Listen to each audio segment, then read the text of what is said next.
A lot of topics to get to. I'll give y'all a quick rundown real quick, but I'll give a quick second while YouTube actually gets online. By the way, shout out to everybody who's watching this. I seen everybody shout out a lot of towns. We've been having a lot of people from Louisiana tap in, man. If you from Louisiana, Baton Rouge, New Orleans, I don't care where, salute to you. It's clear that there's a whole lot of chat niggas from Louisiana, man. So salute to all of y'all. We doing good, man. Paintdemics, I see you, my boy. Joey Infinity, I see you, my boy. Who else up in this joint? Dobby Foil, I see you, my boy. Banner TV, I see you, my boy. Yo, King Buck 360, what up, dog? Come on, we here, man. Tight Track, I see you, man. I've seen, you've been a supporter for a long time. I appreciate you. Okay, a lot of things to talk about. We're gonna be talking about Young Bleu. He's going through some issues right now, but we'll discuss it. Obviously, the big topics we're gonna be talking about DJ Envy, what's going on with the current situation. Unfortunately, his homie was a scammer. There's a lot of fallout from it. We're gonna continue to detail what we know, and we're gonna also kind of predict what we think is gonna happen. 6ix9ine is currently, I don't know what the fuck is going on in the Dominican Republic, but they got streets blockaded and all that type of stuff. They acting. I've never seen this many people line up for a case since like the goddamn. I don't know if y'all remember when Michael Jackson was on case or on trial for the first time, or even OJ too, and even R. Kelly's first case. I don't know what the hell, but the Dominican Republic loves 6ix9ine. We got a bunch of other topics that we're gonna get into as well. Let me see. I'm gonna just give y'all a quick rundown, and then we're gonna get straight into everything of the sort. Hold on. Oh, no, not that. Not that. Oh, by the way, also real quick, I'm going to remind you a few times, but tonight we are having our limited availability merch drop for Halloween. We are dropping merch on theacademy.shop. I'm pretty sure the mods are going to spam it up. You guys will be able to get to it. Oh, yeah, we're going to be talking about some Funk Flex DJ MV stuff. We're going to be talking about Joe Button a little bit. Caesar, Tony the Closer, Rich Homie Quan, is he snitching? My boy Rod Wave. Don't tell me he did it again, man. Fell through some shit. Young Bleu, is he slapping these hoes, or is he like getting, unfairly targeted because he's now an independent boss? Lil REESEY, did he catch 6 hot ones, or niggas need to do their research? We're going to talk about that. Give you a 6ix9ine update. Sergio Brown, the batshit crazy CTE nigga who killed his mama. He on the plane talking about he getting kidnapped. We talk about that. And there's actually a couple viral videos I saw along the way, wanted to get into as well. If I didn't get to, or I didn't mention a topic that you found interesting that you wanted me to comment on, please spam it up.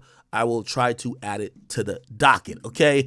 Somebody said, what's Me Too? I kind of said Me Too, but it's not necessarily a Me Too situation.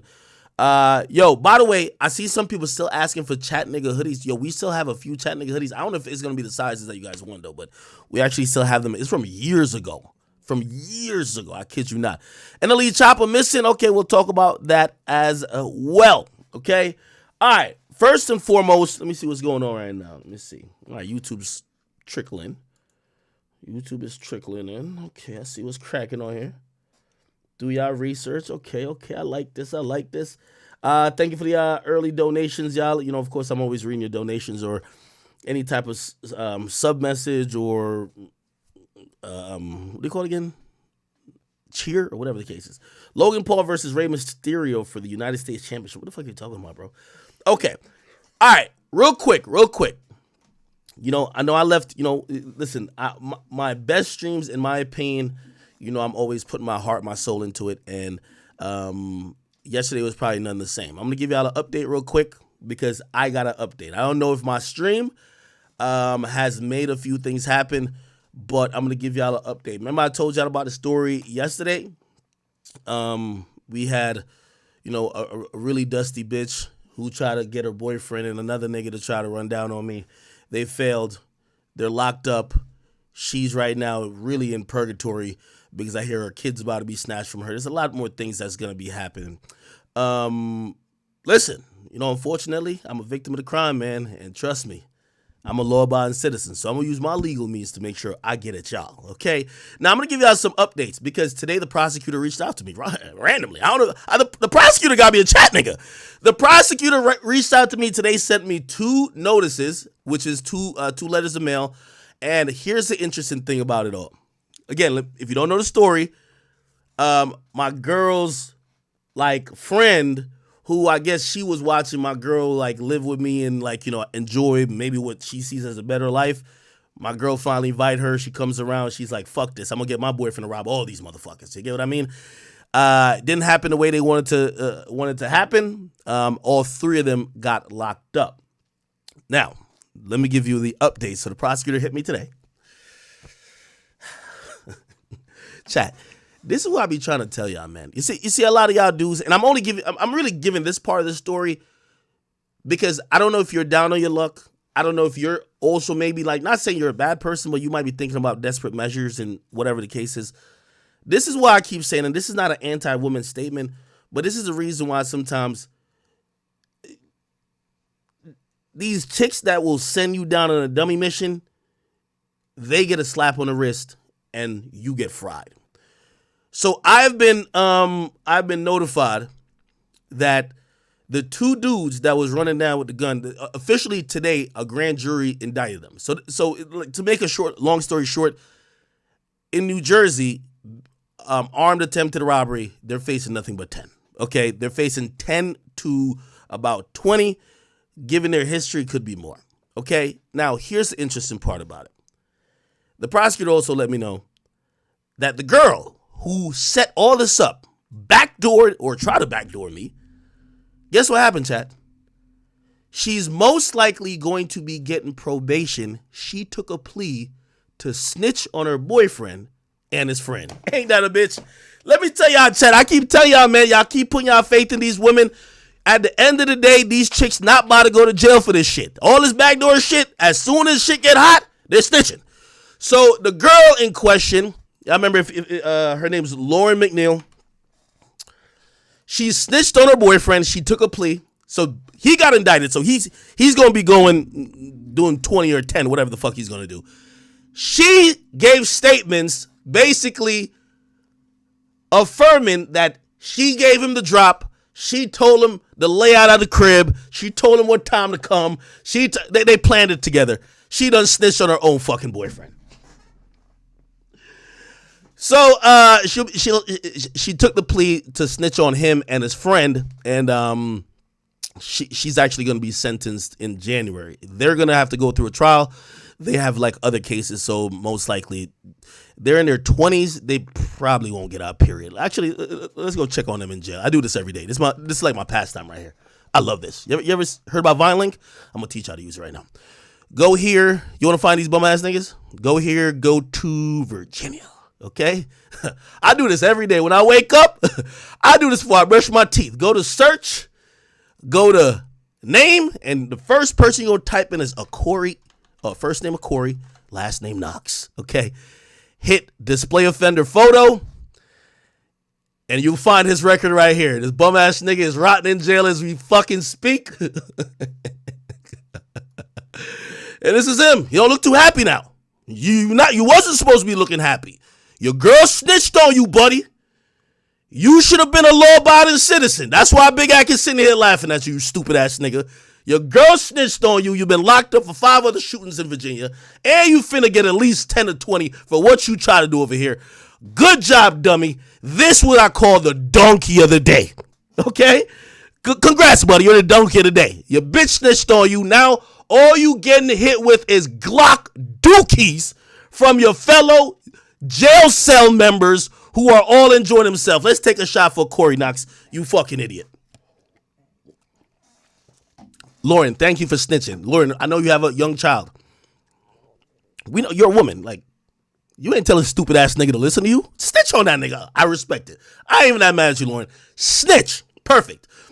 Then the other idiot. Oh, man. Chat, I'm teaching you how to find these niggas. By the way, you can send him mail. And this is not doxing nobody. This nigga is state property, okay? This is state property. This is where he's at. State fucking property, okay? Go catch him over there, all right? He's 22. Boy won't get out till he's 30, at least, all right? The next clown. Oh, man. I've never been so happy about a black man being incarcerated. You might think I'm racist. What's the other one? Oh, Victor Albia. Oh, my God. By the way, you need to find him and his father. His father tried to run for like some politician shit. That was a failure. But you should tell his father why his son ain't never going to get out is because he did this dumb shit. Look at this clown. This is great. By the way, chat, I'm gonna tell you how devious shit got. I'm gonna tell you how devious this got. So this nigga been locked up for a few months too. Oh, this was the second guy. This was the second guy. You don't know how he got caught? Let me give you a little tip. You know how this clown got caught? The first one is the boyfriend of the girl who's doing the back door. The boyfriend of the girl who set it up DM this nigga on Instagram, you want to come with me to go do a crime? He says, of course. He's a criminal. Here's what this fucking idiot didn't realize. On sending the message on Instagram, don't mean the cops don't get it.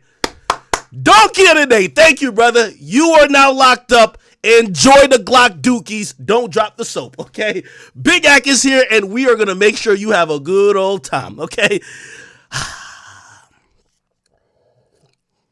By the way, chat, let me tell you how anal I be about this shit. I got this nigga graduation videos. I know his little brother. There was a time he was a good kid. I have everything about this nigga, okay? Congratulations, nigga, you're a fucking idiot, all right? Yeah, I'm sorry. Like, certain niggas, man, you know, if you could, you know, by the way, these guys are the property of the state. So, because they're the property of the state, we ain't doxing them. If you want to go write them a letter, send them a letter, you're more than welcome to. Okay? By the way, here's the ironic thing about it. Not only did the police execute a warrant and caught this nigga on Instagram, he was locked up on an unrelated shooting and he was in jail. But you know my boy, he's slick, okay? He used to have an Instagram. By the way, I got it shut down. I had the motherfucking jail people ready to sell. Clap it up, Chad. You're not using no phones in jail while you try to rob me. Nobody. You ain't sticking in your ass, none of that. You are going to be using the payphone. Yep.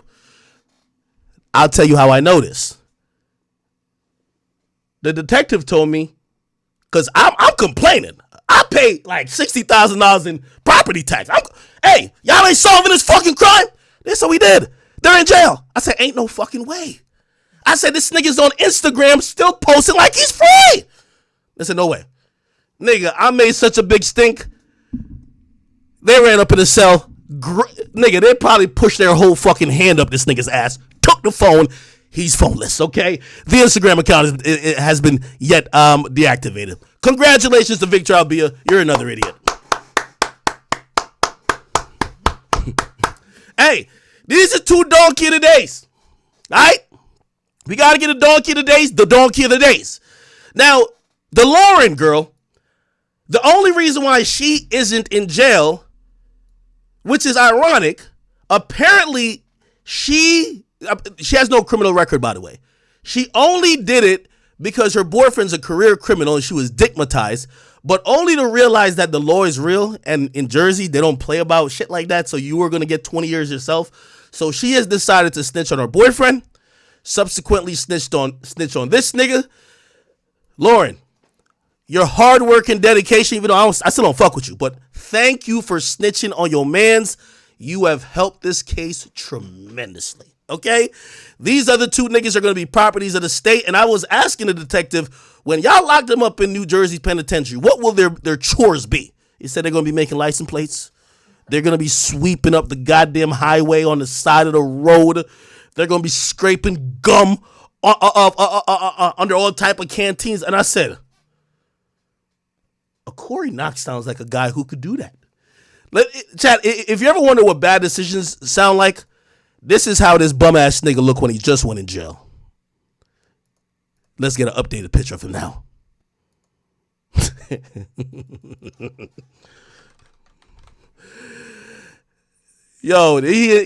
nigga in jail like, wait till a nigga in your pod tell you your girl snitched on you. And by the way, if you don't believe me that your girl snitched on you, you got indicted today. I got the letter. They sent it to me. I'm the victim. Sorry. Your man's got indicted. I got the letter. I'm the victim. I'm sorry. Your girl took a plea on some Robert Allen shit. I'll tell on these bum ass niggas, but I'm going home. Okay? Oh, man, Virginia, I hope these ain't the finest you got. Oh, man, you could tell jail been wearing this nigga down. Cavity search after cavity search. Corey Knox and Victor Albia, you guys are idiots, man. You got sent down the river by a chick who snitched on you, and that's just how life is. That's how life is. Okay? Chat, I feel no remorse for these motherfuckers. Their 20s should be wasted away in a motherfucking jail cell. They shouldn't be allowed the luxury of seeing what time it is, allowed the luxury of going outside when they want to, allowed the luxury of calling their mama, allowed the luxury of going outside and taking a deep breath. These niggas are state property. If you ask me, they should be slaves. Please don't feel guilty of don't feel sympathy for them, because if it wasn't me, there's many other niggas that they have done a shot at, try to kill. They're trying to take people off this goddamn earth. These niggas are animals. They only belong in cages. Good job, bozos. All right, let's keep it moving, chat. Well, I'm gonna shit on them every day. Wait till the trial comes. Nigga, I'm showing up with a cigar. Stupid ass niggas. Lauren, I was about to black on your stupid ass until your prosecutor told me you cooperated, you snitched. And I know you probably have a little, like, you're going to do the gunner, like, no, I ain't tell, but I did admit to what I do. Well, stupid ass nigga, what you did implicates everybody else. How'd you take a plea? You implicate the nigga you told to show up. It was your plan. You told him to show up. You took pictures of my crib. You sent them. You told him to show up at this time because you thought I'd be asleep, thought I'd be lacking. I take extended blinks, bitch. Not full-on naps, okay? Caught you. What else? You told him blah, blah. Oh, matter of fact, and by the way, just to let you know why I'm gloating and I'm happy, you know, in the messages what the cops told me, nigga, they had in the message that say, yo, when y'all come in, make sure y'all, put the gun to his head, tie him up. He gonna have to give us this shit. If you don't give us, shoot him. Oh, no. Yeah. Rest in peace, all three of y'all, okay? There's much more to come. Oh, Lauren, you got a little bastard kid. Kids come into it too. We got something for you in CPS. Don't worry. I'm too rich for this shit. Anyway, chat, let's keep it going, man. Let's keep it going. All right. Whoa. From one jailbird to another.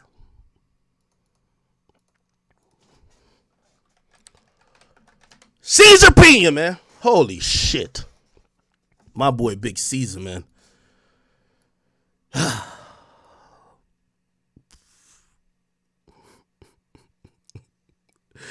was going too hard, chat.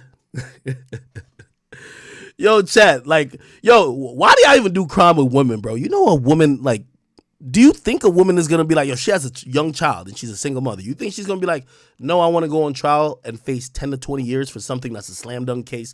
There is mad proof and, like, there was so much proof. Nigga, I was trying to volunteer to testify. They're like, no, we got this. I'm like, no, could I testify just cause? They're like, no, we got it. I said, please just put me on the stand. I'm on my Charleston White shit. They said, no, we got this, bro. Like, it's on, like, I'm over here perturbed. Nigga, then it's talking. Man, she's snitching. We don't need you. Oh, my God, nigga. I felt so upset. Nigga, I felt upset I couldn't tell. Nigga, I'm perturbed. I'm like, wait, y'all don't need some. Nigga, maybe after she snitch on them, I could go up there and just add a little, like, can't we get extra credit? Said, no, we don't need you, sir. Fuck.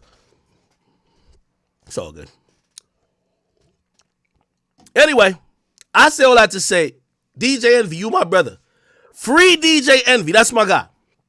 Envy, you see how I just did in that situation? I'm ready to tell. It's all good. I don't give a fuck what nobody said. Niggas ain't got no expectation to me. Envy, if you ain't started telling on this nigga, he's probably telling on you. Envy, real talk. I'm not even bullshitting with you. If you ain't started telling on this nigga yet, he probably is telling on you. Okay? Now, if you guys don't know, a lot of interesting developments is still happening in this Envy and Caesar Pena case. Now, I want to stand with my man, my light-skinned brethren, DJ Envy. I don't think he scammed nobody. He got scammed himself. Why would y'all think Envy scammed nobody? You know what I mean? Envy's an upstanding person in the community. I like Envy, okay?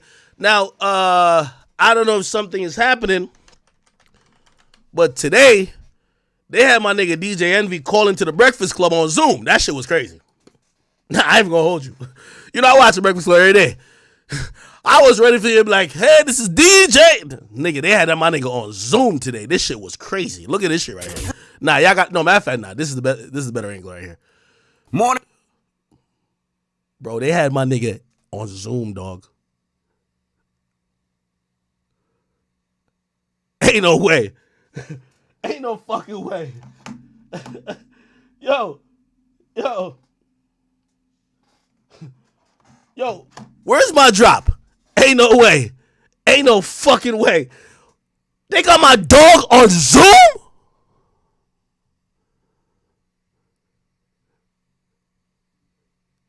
Yo, it's like my nigga trying to scan into the building and the key card was like, beep, beep, beep. Oh, wait, hold on. You know, you try to wipe it. This should say, yo, what the fuck going on? Yo, y'all free my man Envy, man. Y'all got my boy on the TV type shit. What's up? Now, this is a stressful time for Envy. And this is why I'm here. I'm on the Envy Defense Squad. Real talk. I ain't even bullshit. I'm here to say Envy had nothing to do with this. We need to focus. Unfortunately, Envy is the big fish. He's the name that people are interested in. But in reality, we need to focus on the actual con artist. That's Caesar. But Envy's the attractive name, so people want to tie this whole thing around his neck, okay?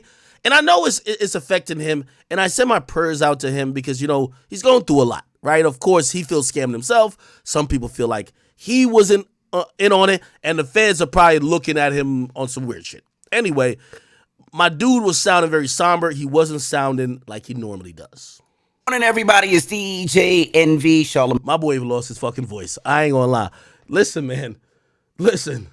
The guy, we are the Breakfast Club, and it's time for Pass the Aux. It's time for Pass the Aux.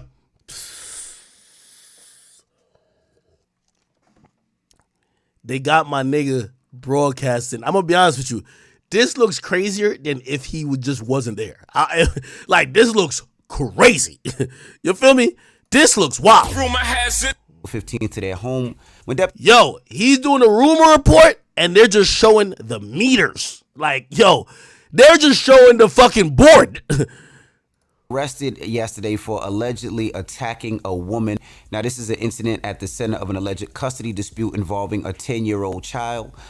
They said that officers responded to a 911 call from a woman on October 15th to their home. When deputies arrived. Yo, which producer at the Breakfast Club thought this was a good idea? Y'all gonna video the board, my nigga, and act like this is DJ Envy, my nigga? At least put up just a picture of him, bro. They said the woman told them that young Bleu had shown up at the residence unannounced with the intent to take the 10-year-old child with him. They said an argument ensued, and allegedly he threw the woman to the ground. Now, young Bleu made a statement. He says, "I'm off this internet thing. I cherish women, and I'm completely innocent. Just know this about to be one of the toughest times to be a fan of mine because I'm about to go into another bracket as." Now, holy. Now, chat. Truth be told, man, I just feel bad for Envy. By the way, he did catch a break today. My boy caught a break. And in him catching a break, TMZ actually reported that Power 105 was actually not raided. They only showed up to tell him that his partner was arrested. So it says feds say no raid took place at iHeart. And let's read the article. It says DJ Envy ex-business partner Caesar was arrested on fraud charges Wednesday, but the reports that federal officials raided iHeart offices and removed electronic equipment are not true. This, according to federal law enforcement sources. Okay, this is Envy's lawyer right here. Massimo D'Angelo tells TMZ Hip Hop the reports are yet another example of a continued sensationalization in the media to attach his client's name to the story, even though he insists DJ Envy is one of the victims, not a perpetrator of the alleged fraud. Okay, law enforcement sources told us the same. A source at iHeartMedia also confirmed to us that no equipment was removed from the building. We're told that New Jersey Division of Drug Enforcement and Administration and the FBI all had a part in investigating the case, and officials were at the offices to alert Envy that Pena had been arrested. So we're now getting, I guess, some clarified word that he wasn't apparently they didn't raid Power 105 or iHeartMedia. They're saying that they showed up to notify him, which sounds a little bullshit, though, I'm going to be honest. Y'all have a phone. Y'all can send him an email. Like, is like the cops arrested and indicted them bum-ass niggas who try to run down on me. They didn't show up to my house to tell me. They fucking emailed me, right? So, again, that sounds a little bit whatever, but it felt like, it probably sounded like they showed up to talk to Envy, right? They probably didn't execute a search warrant. I think that's all that means. But it doesn't mean that, it's only they showed up to alert him. Because if they're acting like he's a victim, like, for example, in my case, I'm a victim, in the paperwork, they didn't list him as a victim. They list him as individual one. So that's a very interesting thing. Pena was charged with one count of wire fraud. He pled not guilty. He's not allowed to leave the state, but he was released on $1 million bond. Anyway. What else is kind of interesting, which I think some of this is coincidence. If you go to iHeartMedia jobs, right? If you go to careers, let me make sure y'all can see all this. I think this is coincidence, and I actually don't think it's got nothing to do with Envy. But I see certain blogs and certain people talking about it, so I'm going to try to be fair about it. If you go to iHeartMedia careers, right, and you scroll down, you go to current openings, right? You go here. Find your next opportunity. There's 406 jobs available. If you just type in the keywords thing, if you type breakfast, it's going to show a job that says the Breakfast Club morning co-host. It was posted 8 days ago. Now, this is why it's a little confusing to a lot of people, because I know for a fact that Envy and Charlemagne been looking for a third permanent seat. And it looked like they were kind of like having different people, like Jess Hilarious was doing it.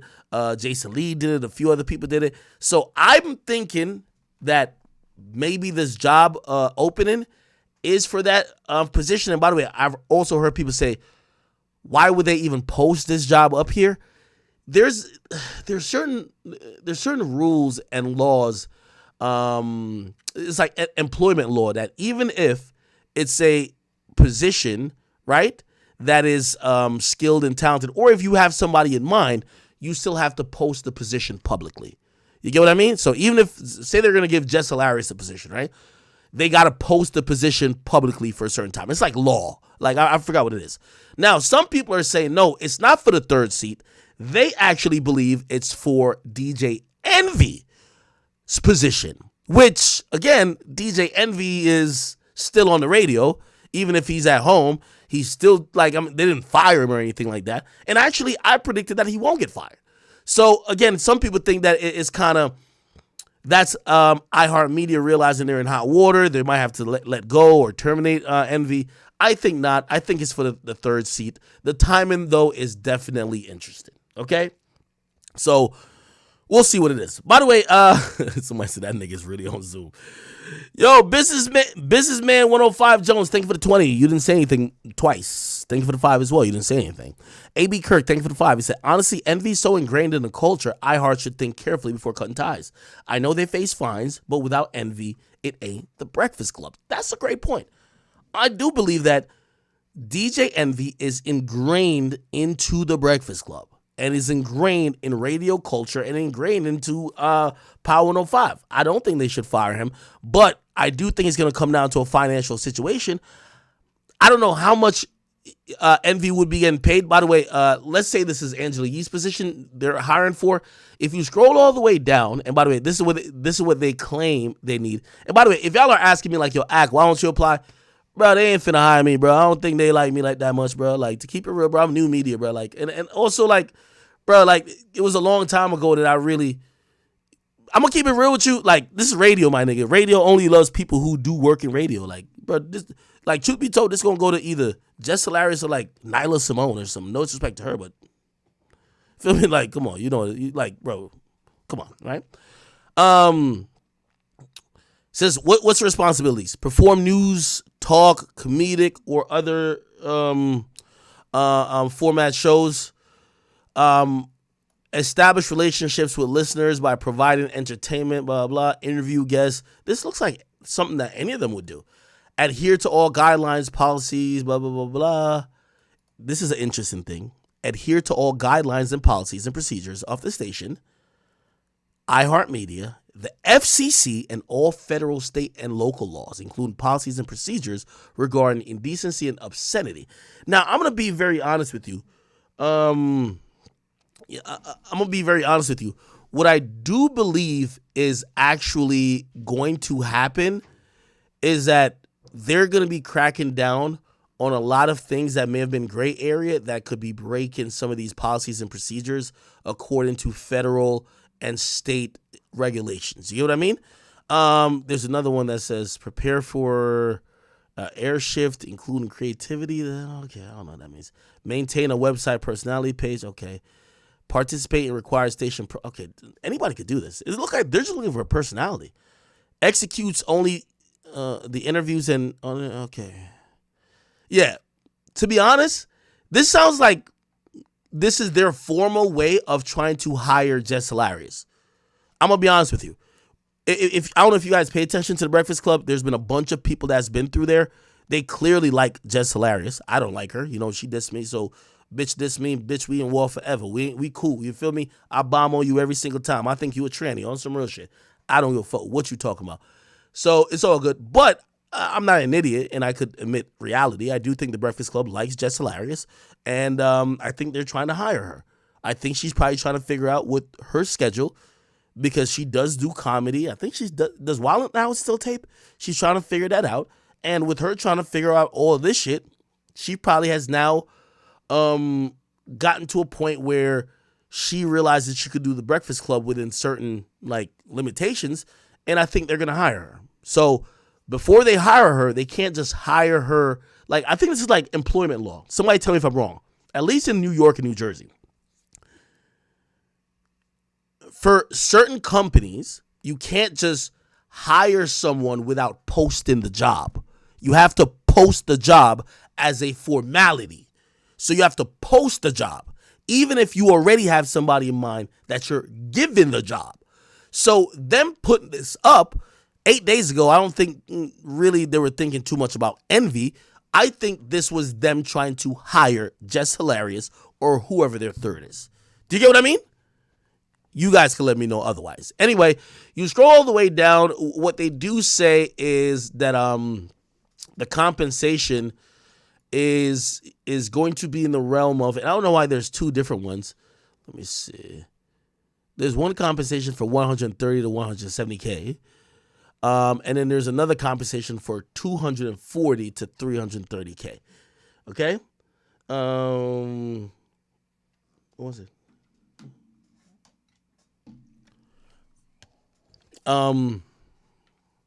So, okay, cool. I'm going to be honest with you. If you ask me, I think Angela Yee was getting more than this. I think all of them were getting close to $1 million.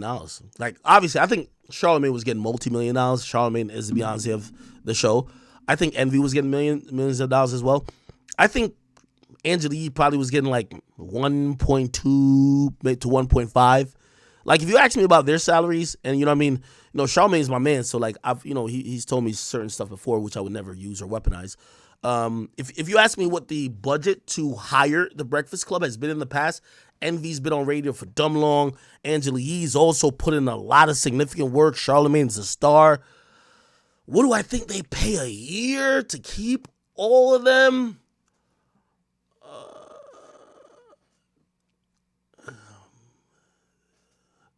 I think about $6 to $7 million. Could be more. Could be 8. I think, yeah, you know what? I'm gonna say 8. I think they were paying $8 million to keep those three together at least for the last 5 years. Do you get what I mean? I say 8 million. I'm talking about 8 million per year. Okay? Anyway, so yeah. So whoever gets the job now probably gonna start out at like 300,000, something of the sort. Which, you know, hey, unless you got a name or whatever, that's about the number you should be starting at. Now, if Jess Hilarious gets the job, truth be told, I don't think she's starting at $1 million, but I think she's definitely starting at $500,000 at least. You get what I mean? I think it's gonna be $500,000 pay, very flexible. She doesn't have to be there. It's kind of like Shannon Sharp's new deal with ESPN. You don't got to be there 5 days a week. She probably have like 3 days a week she got to be there type shit, or 4 days. A little bit flexible because she also has other things going on, if you ask me. Okay, somebody says a year. Yeah, these are a year. Like the $300,000 or 330s per year. Yeah.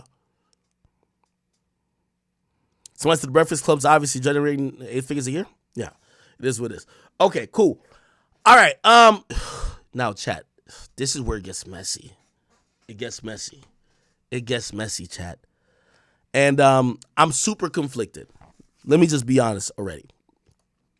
Charlemagne, I love. That's my guy. You know, I don't care what y'all ever think between me and him. That's my guy. Envy, I don't really have that much of a relationship with him, but I definitely fuck with him. Like, honestly, like, you could tell I'm a little bit in denial. Like, bruh, until they fucking slap cuffs on him, and even then I might be like, nah, Envy got duped too. You get what I mean? Now, you might be like, how did you get duped with the guy? Well, whatever. But I'm kind of acting a little bit ignorant. Anyway, Funk Flex. And I know y'all know Funk Flex. Funk Flex actually did a whole rant, and he went at DJ Envy and also Charlemagne, okay? I'll try to react to it, but some of this stuff goes a little bit deep, just to let you know, all right? And for the stuff that, I have no comment on or, whatever, I might skip past certain parts just because, I don't want this to be a mudslinging contest. I want us to keep on some factual shit, all right? Okay, Funk Flex, DJ Envy, part 3. It was like part 3 or something like that.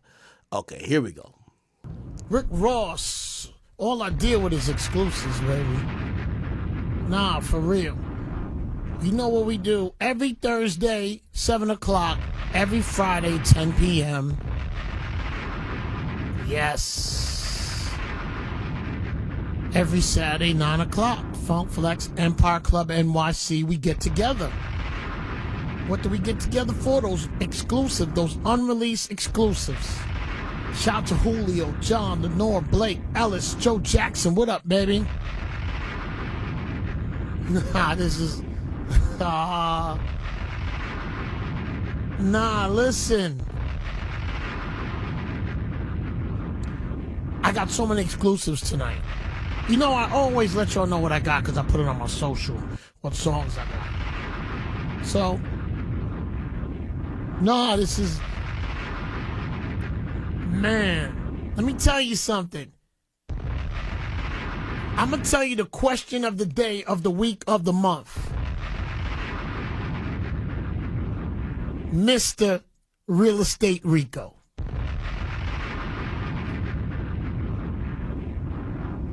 Did you know that Caesar was a crook? Or were you too dumb to know that he was a crook, is the question. Either way, you don't win. But according to a lot of label people, because let me tell you something, New York, if in case you're wondering what I'm talking about. Yo, I've been listening to Flex since I was a kid, man. Yo, when you listen to Flex, you gonna think you in Ukraine, you motherfucking on the Gaza Strip.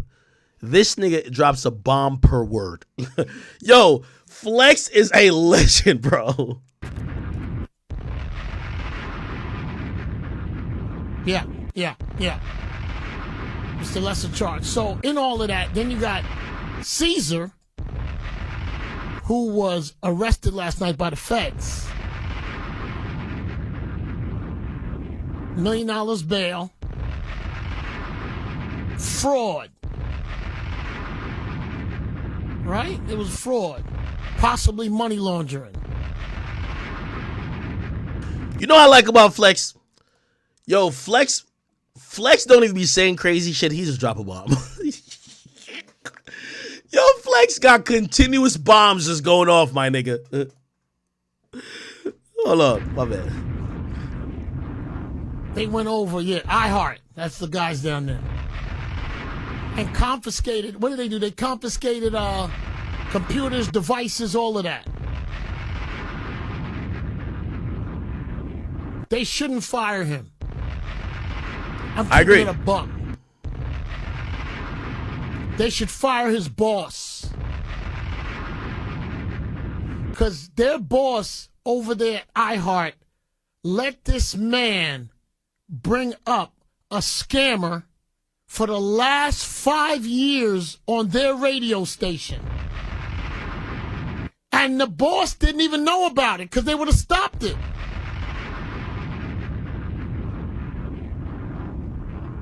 For 5 years.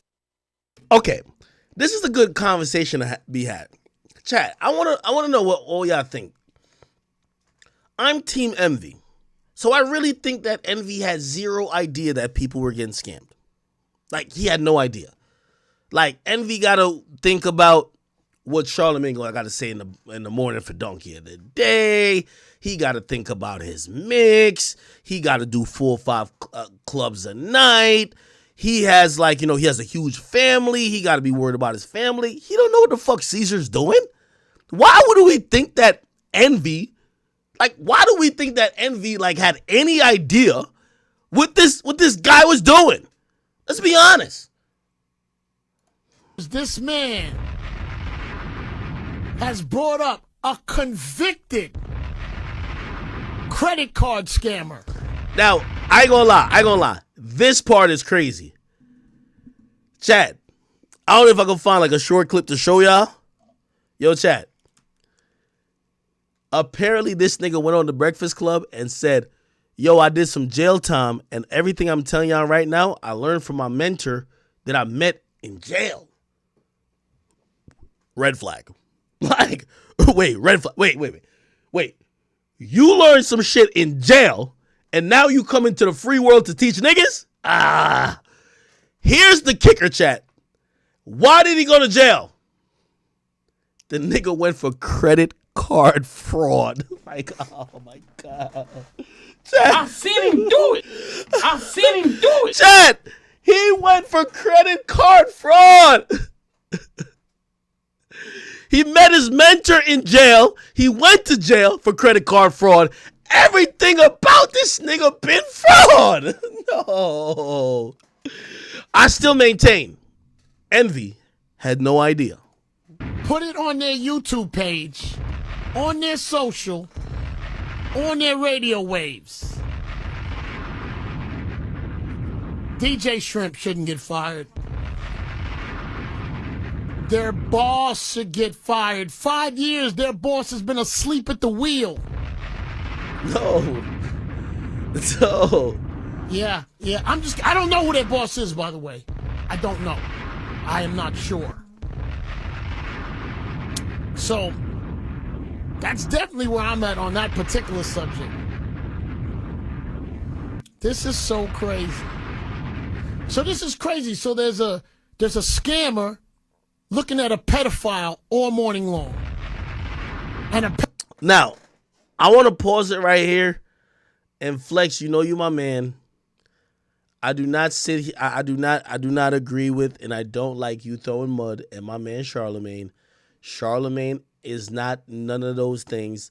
And to be honest, I feel very super conflicted because the way how people have taken some old things and portrayed Charlamagne, they try to make him seem like a monster and they say a lot of things about him, but we haven't seen anything that has been either litigated or continued in court. Like Flex, you're wildin'. You're wildin'. Pedophile looking at a scammer all day long. Let me tell you something. I don't even care about your name, Envy. How about that? You know why I don't care? Mr. C said what up. You know why Mr. C says hello? He remembers how hard you were going. Ooh, I ain't gonna lie. Charlamagne did go crazy on Envy. No, on Mr. C. If you don't know, Mr. C was a DJ that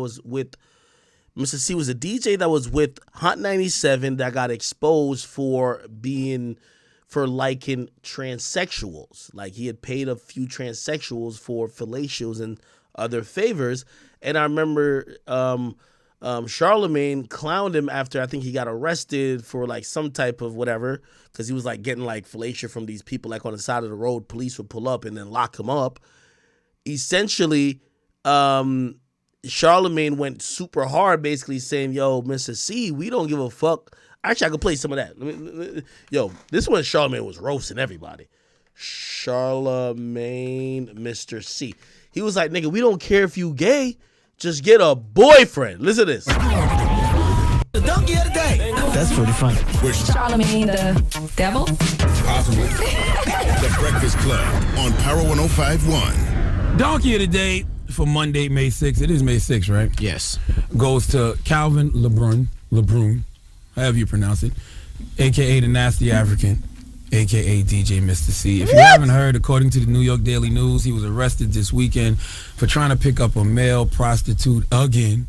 Back in 2011, he pled guilty to the same offense when cops caught him receiving oral sex from a young man in a parked car. Calvin, come out the closet. Live your truth so nobody can use your truth against you, especially the law, because the jig is up. The law is on you, sis. You hot. Sis? You are a serial purchaser of penis, and the law knows. A serial purchaser of penis? Oh no, that's crazy. A serial, yo, this one Charlemagne had them bars. A serial purchaser of penis. When it comes to purchasing penis, you are America's most wanted. But if you simply come out the closet and get you a boyfriend and an apartment, you will avoid a whole lot of legal trouble and scrutiny. Being gay is not a crime, but picking up male prostitutes is. But this can all be avoided if you just come out the closet and get a boyfriend and an apartment. It's 2013. You're 46 years old. You should not be trolling the streets of New York City looking for trade like this is the 70s. You should be online getting your penis like everybody else. Can somebody please get Mr. C a Facebook page, a Match.com account? Damn. Yo, why is he frying him like this? Fish Mr. C so he can get some nice computer love so he can stop shopping for penis in the streets of New York City. And when is the last time you've gotten an HIV/AIDS test? Calvin, all that dirty street meat you out here indulging in. Street meat? Yo, chat, what is street meat? Go get a blood test, boo. Go get a blood test? Nah, Charlemagne was wildin'. At 46 years old, it's time to start acting like a grown homosexual man and get you Stop. Yo, Charlemagne, you used to be wildin', bro. a boyfriend and an apartment and stop living like an immature gay boy with no crib to go to enjoy a young man's mouth. You have been a leader in this DJ game for years, but now it's time to be a leader for the homosexual community. Show the same strength that Frank Ocean and Jason Collins have shown, and just be free, Mr. C. Be free. Be free, Mr. C. Be free. You have a chance to make homosexual hip-hop history by simply living your truth. It's 2013. I want you to take the stage. And that was 10 years ago. At that concert y'all do every summer, in a Jason Collins jersey, some short denim shorts with the ass cut out, walk out there to a Frank Ocean record and own who and what you are. You're making your own life more difficult by lying. I'm coming out. I want the world to know so I can let you know. Oh, my God. You can't sell us BS, dog. We know the prices. The same way you know the prices of penis in this city, we know the prices of BS. Be honest with your family, your friends, the hip-hop community, and more importantly, yourself. Give Calvin LeBrun, a.k.a. Mr. C, the biggest hee-haw. Damn. Okay, so that's why he said shout out to Mr. C. So Mr. C and Funk Flex were friends. That's why Funk Flex is going hard, because he's like, you dealt with Mr. C 10 years ago with no type of care. Like, you violated. So now it's my time to violate. Here we go. And lesser charge, Leonard, you guys like to go hard. You do, don't you? But let me tell you something.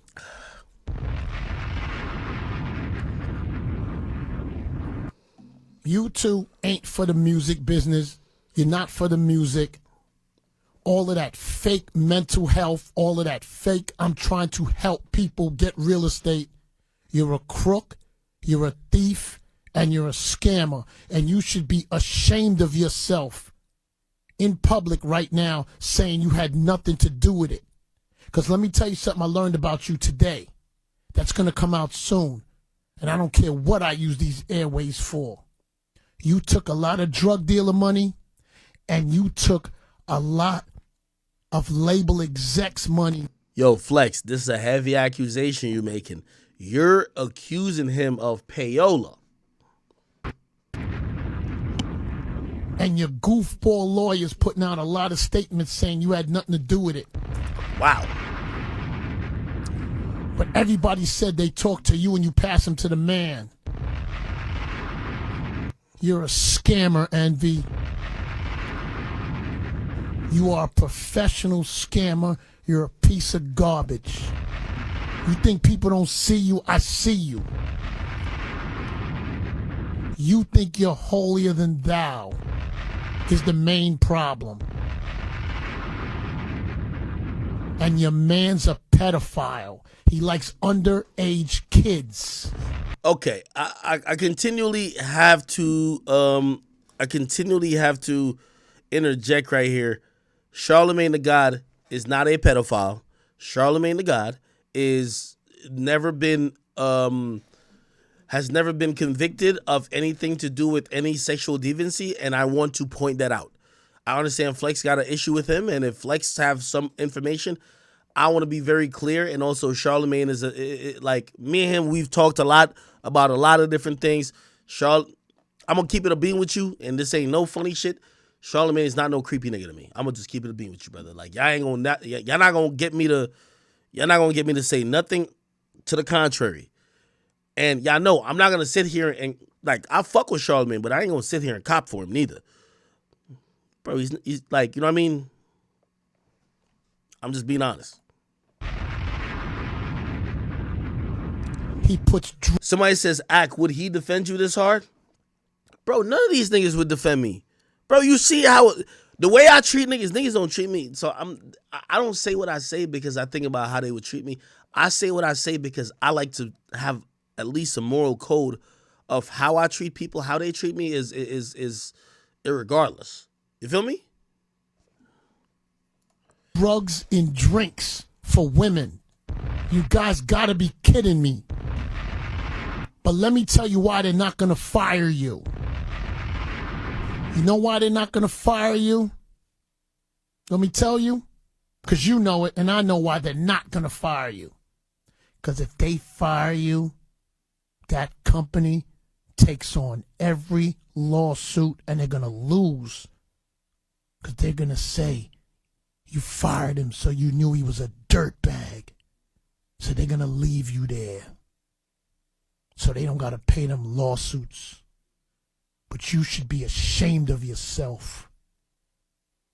Who you think that is on the news and everything else? You think that's somebody else? That's you. But you know what's funny? Anybody else? You and Lesser Charge Leonard would have went ham. But you know what two subjects you guys never talk about on that show? There's never no pedophile talk or underage talk. Now there's no real estate talk. And y'all don't do no more scammer talk. I see through you. What did you think, goofball? You think I forgot you? You think I don't remember how you was talking? You remember when you were playing my wife close? My ex-wife? You remember when you said you had a videotape that could break up my happy home? You forgot. You didn't forget, did you? Because I never forget. You remember when you used to send people behind the scenes to threaten me about some of my friends? Like Cypher. Whoa. Remember that threat you sent from somebody?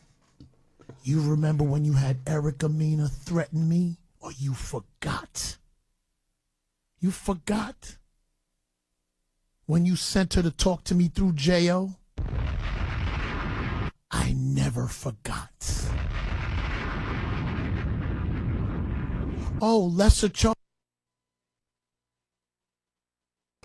Hey, why did y'all pin this real quick? Somebody says, "Ack, you gotta go to your Twitch chat." They said Envy admitted this. Envy ain't admit shit. What you talking about? Envy not no fucking scam. What the fuck is y'all niggas talking about? Envy admitted to a Ponzi scheme? No, he did not. And I met Caesar. That's Caesar. Caesar is Flippin' NJ is my partner in New Right. Jersey. He owns over 1,600 units in New Jersey and all throughout the country. Caesar was in prison before. Caesar was in prison. Caesar Wow. was locked up, and he learned how to do real estate in prison. In prison. Wow. Red flag. Red flag. Yo, red flag. That was a red flag.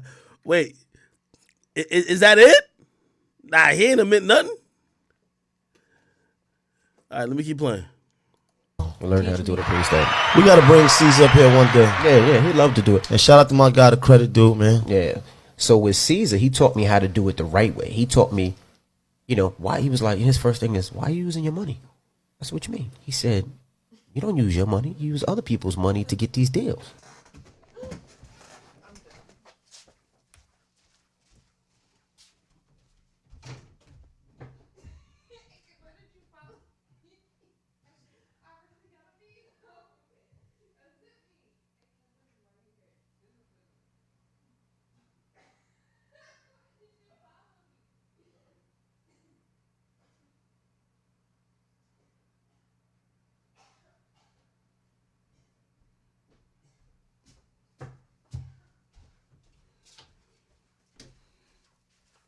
Nigga, what?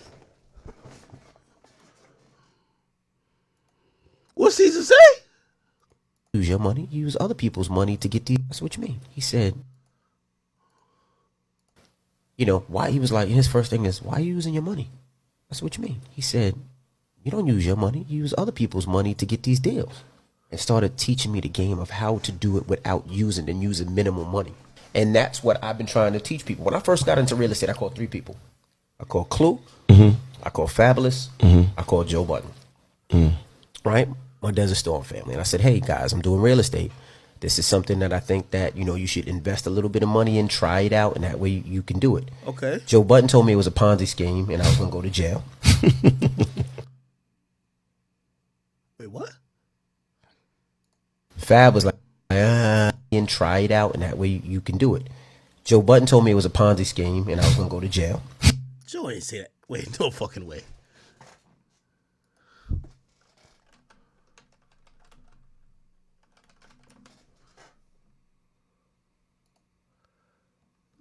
Wait. I was sitting home, peaceful, get fucked by my man right there. I like when he get on his. Don't waste no time. Well, if you follow Caesar and a scam, a real estate scam, they're saying. Gunplay also had envy on the when I phone. first started with real estate, right? If you follow me, you know that I'm really cool with Clue. I'm really cool with Fabulous. I don't waste no I was time. really cool with Joe at one time. So when I started with the real estate, Joe Budden? yeah, Shout Joe. out to Joe Corey. Scab! He said that one time. No, we don't speak, so there's no stab. Nah, let me let it play. Being facts. So when I first started, I called each one of them. Right? I called Clue, who's my brother. Yo, I'm getting into real estate. I'm doing well. We should do some stuff together. They didn't understand it. I remember calling Joe. Joe told me it sounded like a scam. And I called Fab, and Fab didn't get it. Rewind that just in case. I'm getting. Joe is a slick motherfucker. Did he say rewind it? It's like Joe trying to slip out of the federal indictment. Look at him. Look at this slimy nigga Joe. And I called Fab, and Fab didn't get it. Rewind that just in case. I'm getting into real estate. Yo, this was 4 months ago. What the fuck? Yo, I'm about to call Joe. Ain't no way, Joe. Wait, hold on. Well, we should do some stuff together. It's years They ago. didn't understand it. I remember calling Joe. Joe told me it sounded like a scam.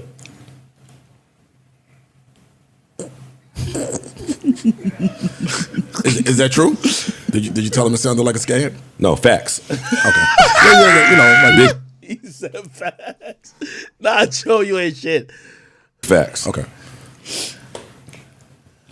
And what do you know? And they would have gotten away with it too, if it weren't for those meddling kids. Wait, so Joe could have been a part of the scam. Wait, why Joe turn down the scam? Yo, chat, I'm gonna keep it a beat with you. Yo, I'm gonna tell you, like, Envy, you innocent. Like, you know, I ain't shooting no shots at you. You my mans. You innocent. But Caesar, on some real shit, I thought about it.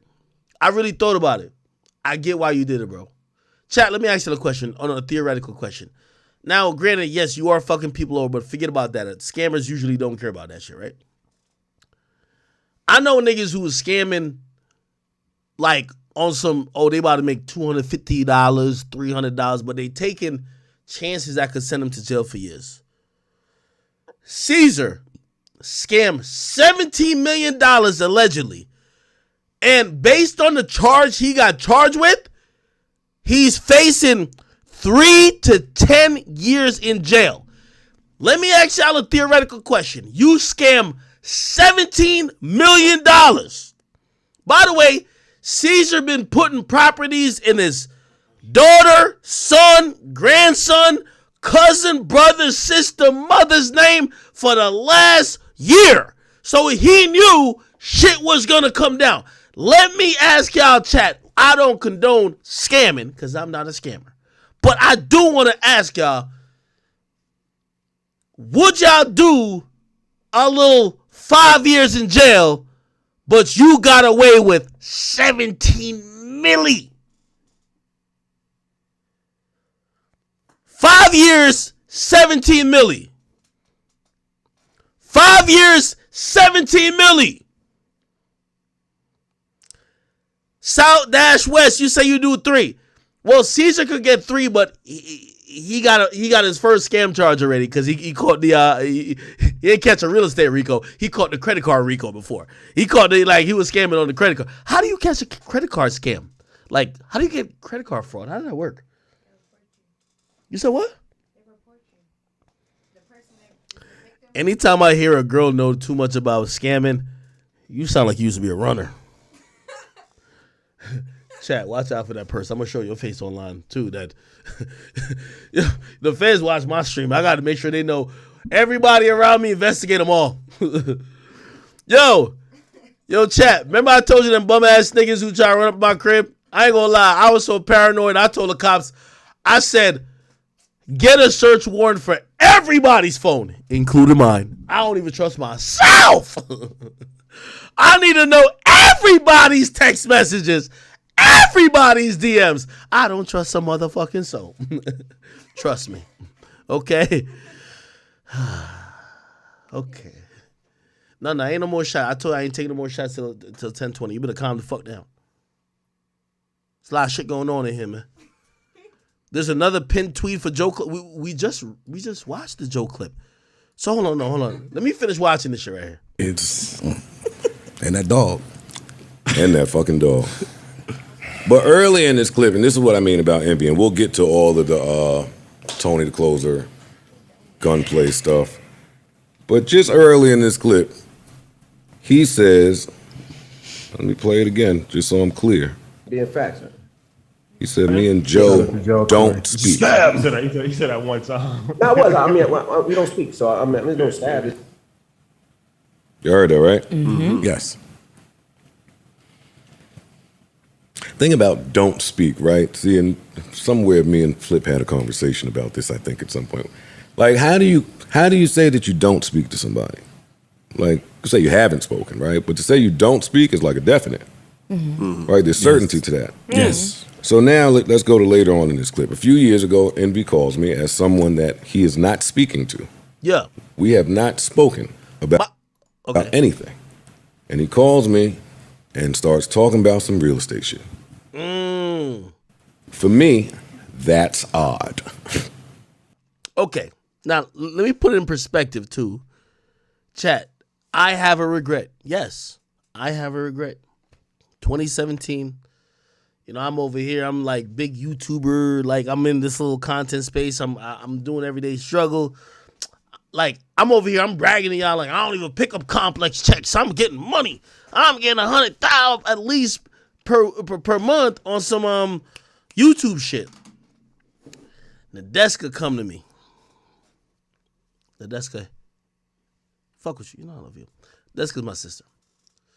She said, hey, this is an investment opportunity, blah, blah, blah, blah. Now, here's the thing. Nadeska Alexis, she's no scammer. Hardworking black woman. By the way, salute to her husband, salute to her beautiful child. Even though she's at Apple sitting there with that little nigga Ebro, even though he don't really like me, I like Nadeska. She's always been good with me. She told me, she said, Ack, they came to me, and it's a company, they're trying to get certain favored people to invest.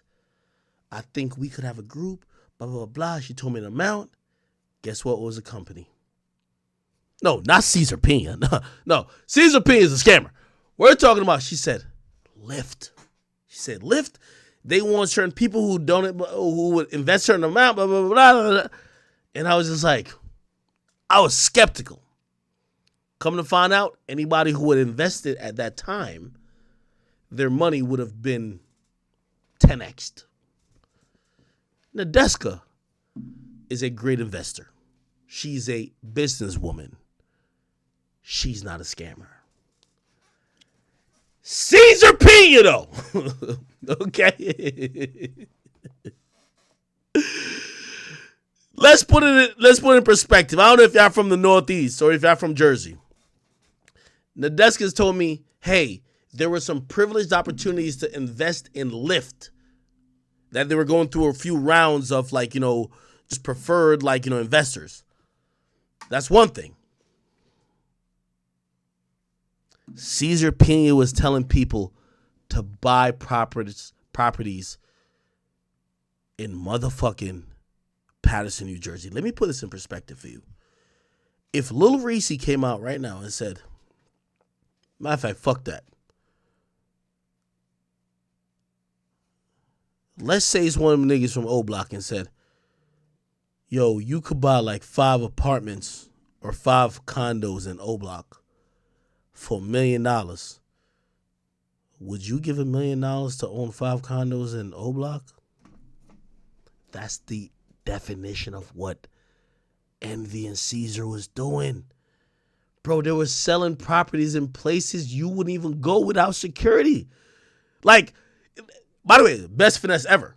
If I tell you I'm selling you a hotel in Baghdad or motherfucking the Gaza Strip, you finna go there and go check it out? You gonna be like, you sure you gonna make a return? You not going there.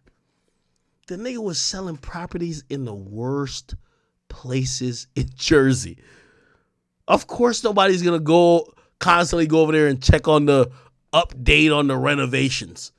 Nigga, that's the hood. You gonna keep pulling up to O Block? No. Pretty slick, can't lie. We don't speak. And now you calling me, telling me that your man's with the government and he could get the buildings and there's a list, it'll be me, you, and Queen Latifah and whatever the fuck he was saying, because I was walking my dog in the backyard, so I want to stop listening at this point. But that just sounded fishy. You give me some money, we're going to take it, we're going to get this, we're going to get that. In my brain, I didn't need to, that wasn't where I was in my professional career, where I needed to take a lump sum of money and give it to somebody I wasn't speaking to do some. You know what I say about Joe, man? Hey, if you've never met Joe, Joe is everything you think he is. Asshole, a little bit arrogant, not the best people person, doesn't really think about everything you care about and sensibilities. But one thing I'll never say about Joe, I've never seen Joe as a fucking let me get over on you scammer. Do you know a scammer that's in your friend group or your family that you know their whole MO is getting over on people? Their whole MO is literally not working hard, not cutting corners. Their whole MO is taking advantage. I don't care what you might say about Joe. Asshole, doesn't work well with people. He tries to, he has something good and blows it up. All these things are true. But I've been around Joe. One thing I've never seen with Joe, he's not a scammer. That's worth a lot. That's worth a lot. Y'all might be like, yo, so what? No, that's worth a lot. The majority of these guys that you'll meet in this entertainment industry are scammers.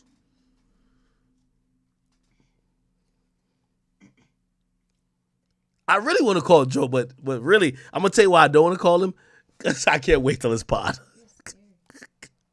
I can't wait till his pod. Should I call Joe? It's a little bit late. I don't want to call. But today's Friday. When does he record? He does a Saturday pod, right? He's probably recording now. I kind of want to. I don't want to call him for the drama. I just want to call him to thank him, because Joe is one of those people. And by the way, Charlamagne too. Charlamagne is one of those people. If Charlamagne told me some shit, and if Charlamagne, by the way, let me also stand on this too. I don't think Charlamagne is a scammer neither, because I trust both of those individuals so much. If they had told me some scammy shit, I probably would have fell victim to it.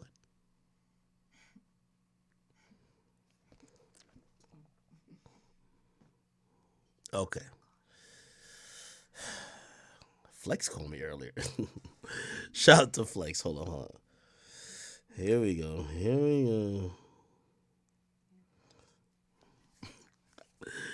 All right, I'm gonna call Joe. I don't think he gonna answer, but I just wanna call my man's. He won't probably know I'm drunk. Yes. Yo. I was hoping you didn't answer, Joe. Why? First of all, I'm on live stream, and I was talking about you. What'd I do? No, you ain't do nothing. You ain't do nothing. I was actually calling you because I was reacting to certain clips you did, and I said, you know what? Listen, I know this guy Joe. He's a lot of things, asshole at times, whatever. But I said, one thing I know about him, and this is what I truly know about him, he's not a scammer. Oh, yeah, no. I don't play the scamming games. My money gotta be legal money. Gotta be legit. and that, that's really all I wanted to call you to say, because I'm like, you know what? I don't even want to tell you what I was like reacting to, because to keep it, I want to hear it on your pod. I'm not gonna steal his content from you. But all I wanted to say, yo, I don't care what y'all say about my man Joe. Joe is a lot of things. He's an asshole. I've seen Joe at what you might think is his very best and his very worst.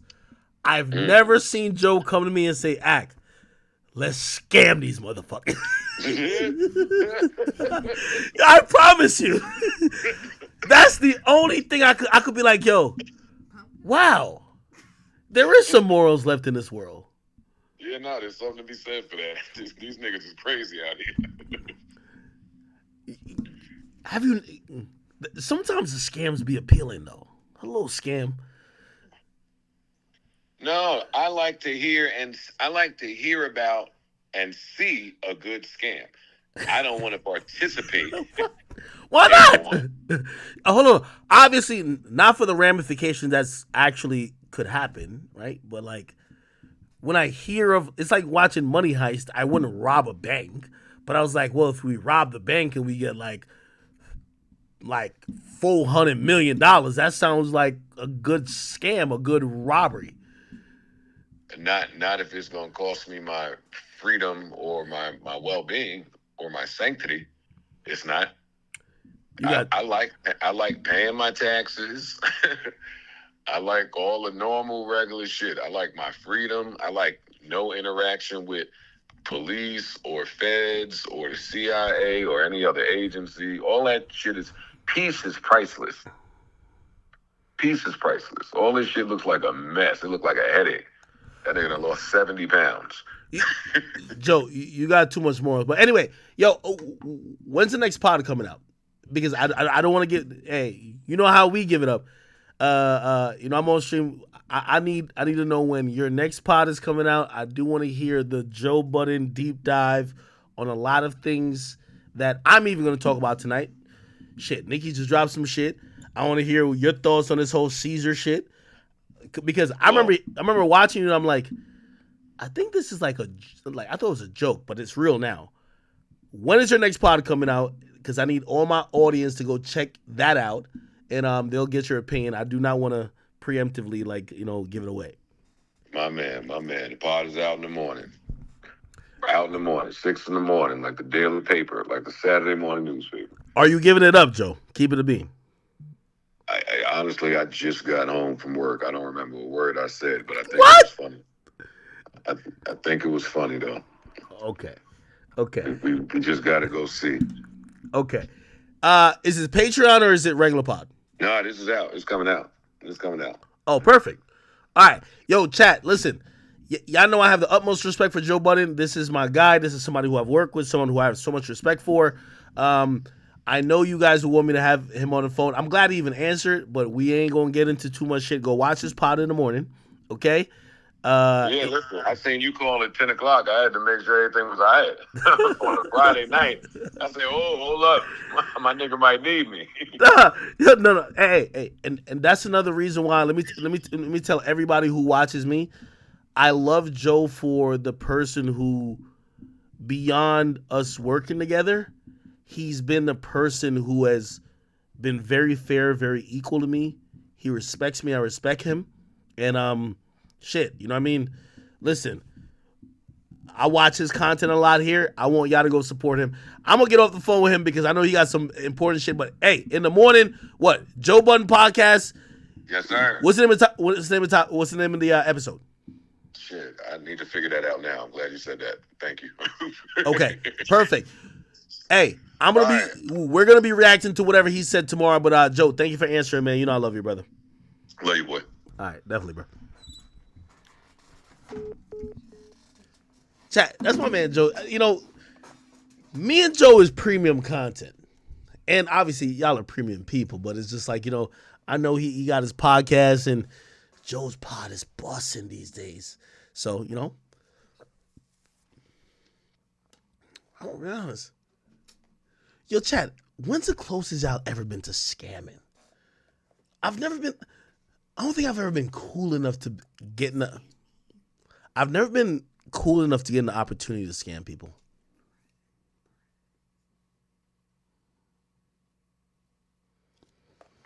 No, Envy's not sick. Joe fucks with Envy. All right, let me play this a little bit. If there's nothing here, we're going to move on a bit. We have one more thing, and then we're off of this. Real estate. There's people in place to kind of advise me that way. So I left it alone. Now, we get to Envy and his business partner, Caesar. Tony, the closer, if you're unaware, has been on top of this investigation. We're going to use the word alleged, because who the fuck knows? But boy, is Tony, the closer, convincing. And what he's saying is that Caesar, not Envy, Caesar has been running around and taking money from people, scam. Selling people on something, taking their money and running off, never to be seen or heard from. Shit. That's what Tony the closer is saying. Now, he did hit me, but I left it alone. But he kept going. Tony hit me, waved me in a private in the room to talk about, you know, but I like to watch it bubble first. And boy, did it bubble.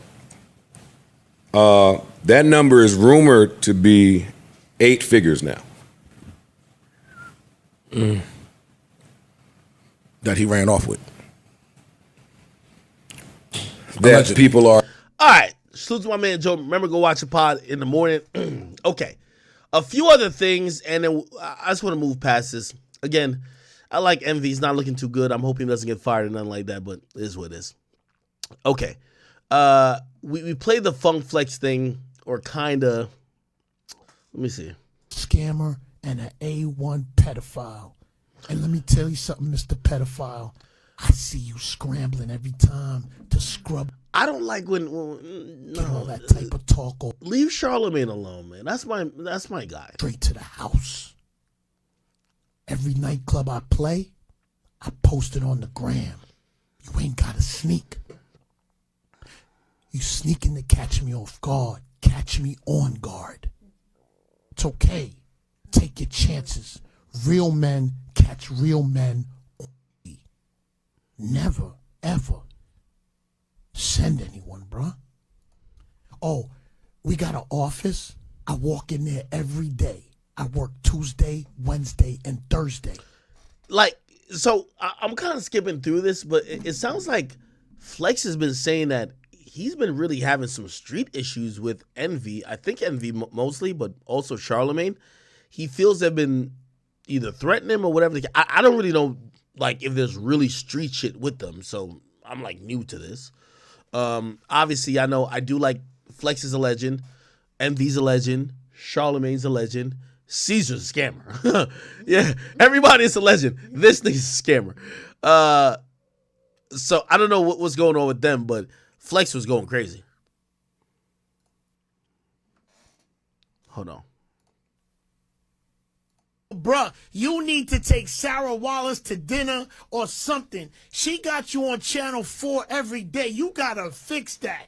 Wow. iHeart, man, you guys got a lot of money. Fix that up, man. Send those guys a steak or something. You got your logo on there, bruh. Crazy. Listen. Listen. And I know they called you to tell you that a lawyer asked for that complete. Hold on. You hear me, lesser charge? I'm good at getting my paperwork. I put good lawyers on the case. You know the other two you're trying to keep quiet, but I'm gonna wait.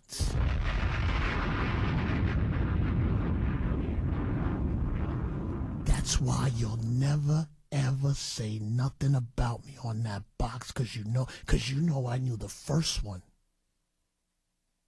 You know, Leonard, you know I paid that lawyer to get all your paperwork, and I know they called you to tell you that a lawyer asked for that complete paperwork on your case.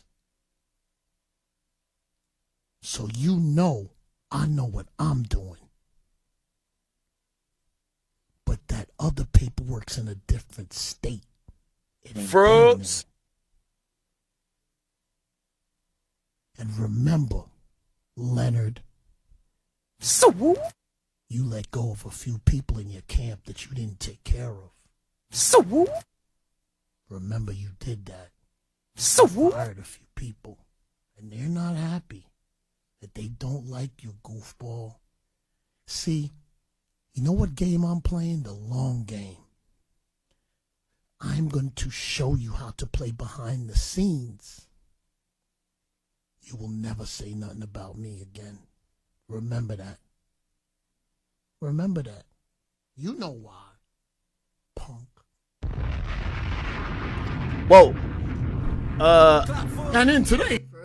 Okay, I have no idea what some of this stuff is about. Fuck.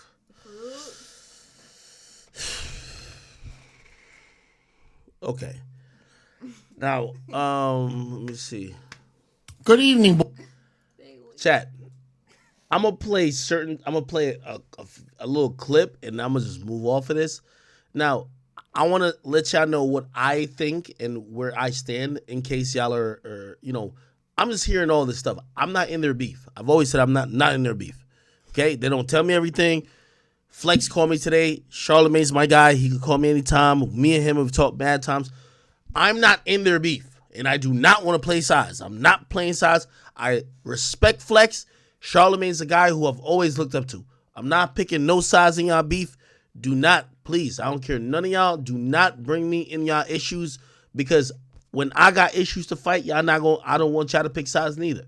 So please, Charlemagne, Envy, Flex, Ebro, whoever, this time around, bro, I got my own brand going on. If it ain't academics, and if it ain't the academy, if you ain't talking about niggas who, chat niggas who in my Discord or something like that, bro, I don't got no type of smoke with y'all. I ain't want nobody. I'm not trying to make y'all look no way. I'm just really just trying to be objective or whatever. Okay.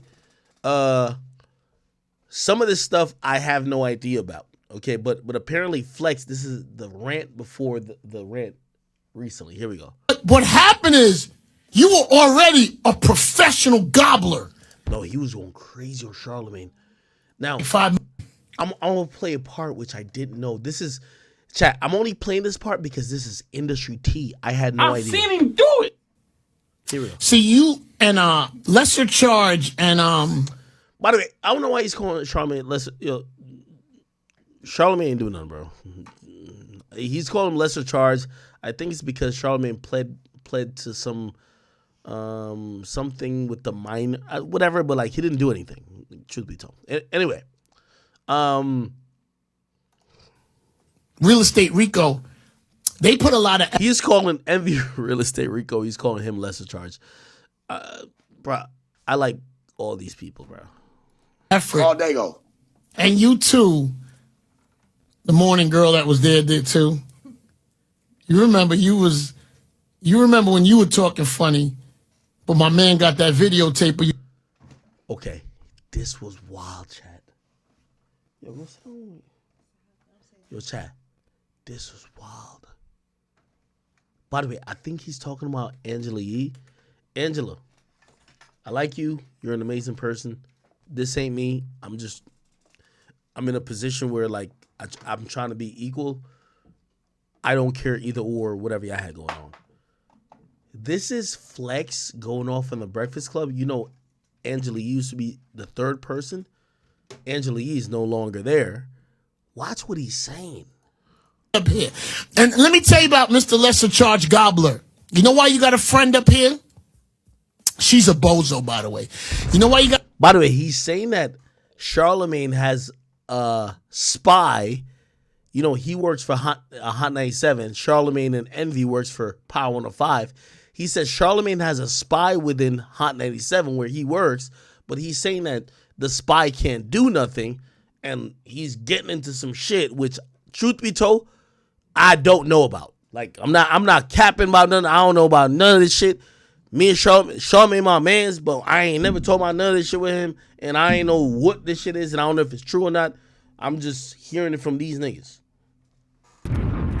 Because, and I want to make sure he hears this good, you've always been scared of me. I want the music down.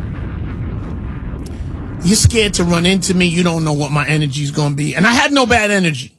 It's actually good energy. I will never take away from your work ethic and your grind. But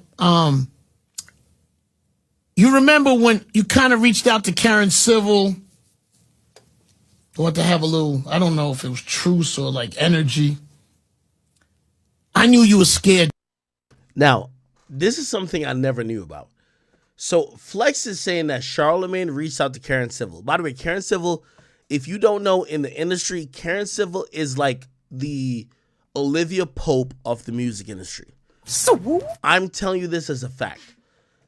Karen Civil, Olivia Pope of the music industry. Remember Nipsey dissed me? Nipsey came to the not Breakfast Club, Everyday Struggle and dipped. Me and then he went at me on Instagram or Twitter, whatever, and I went at him too. You know who got us on the phone and we had a whole conversation. This is why, like, when everybody was like, "Oh, Nipsey didn't like you," y'all ain't gonna know the whole truth because me and Nipsey had a whole. Me and Nipsey had a full 4-hour conversation. You know why that happened? Karen Civil. Karen Civil is the Olivia Pope of the music business. By the way, I'm going to just keep it a bean with you. Karen Civil been saving Nicki Minaj in a lot of nut shit she been doing for dumb years. By the way, Karen, I love you. I don't think this is out on you or nothing like that. When Nicki used to do dumb shit while she was dating Meek and all that shit, Karen used to deal with a nigga that was with Meek. So Karen was dating one of Meek's niggas. That's one of the reasons why everything y'all thinking that Nicki's an angel, Karen Civil really like coddled all this shit. I've seen him do it. Bruh, stop playing that shit. Yo, another thing, Karen Civil was the person who is responsible for Lil Wayne even being on the internet. Karen Civil is a real plug in this game. I like Karen Civil. Karen Civil from Jersey. You feel me? Me saying that is that sometimes y'all might hear names and y'all don't know what they do. Karen Civil, when Wayne went to jail, she's the one who made a website for Wayne. She controlled all of Wayne's online presence. Wayne ain't know nothing about online. But she She later controlled everything with YG and Nipsey. That's why she's tied up in that. Karen Civil is a really important figure, okay? Now, here's the thing.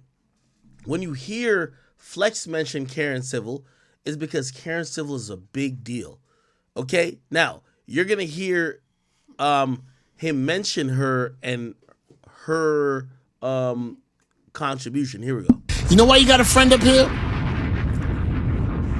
Because, and I want to make sure he hears this good, you've always been scared of me. I want the music down. You're scared to run into me. You don't know what my energy is going to be. And I had no bad energy. It's actually good energy. I will never take away from your work ethic and your grind. But you remember when you kind of reached out to Karen Civil, wanted to have a little, I don't know if it was truce or like energy. I knew you were scared then. See, you and Lesser Charge and Real Estate Rico, they put a lot of effort. And you too, the morning girl that was there did too.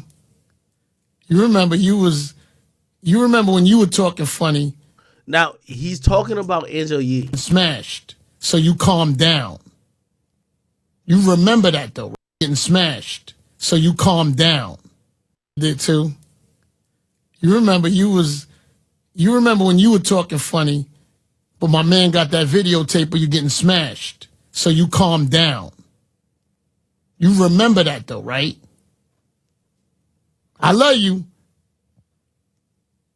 That guy worked for me. He worked for me. But you didn't know that at the time because you wanted to come up. Gobbler. Anyway. But she's cool. I don't want to... New York City, I'm going to tell you something. I'm going to tell you what those guys' agenda was. You know I'm top dog in the city. They always tried everything. Rumor, this, threats. I don't have any baggage. I don't have any bones in the closet. I don't have nothing. Very hard for them. But they used to threaten my friends, people who were around me, on information they had. Because you know why, New York? They never banked on this day, today. See, you know what this day is? We're talking like 10 years ago. And it's still, yeah. See, I already know your lifespan. I already know. See, let me help you guys. See, I reinvent for the place that I work at. You guys reinvent to line your pockets. That's why you got Real Estate Rico and King Gobbler. See? But they didn't bank on this.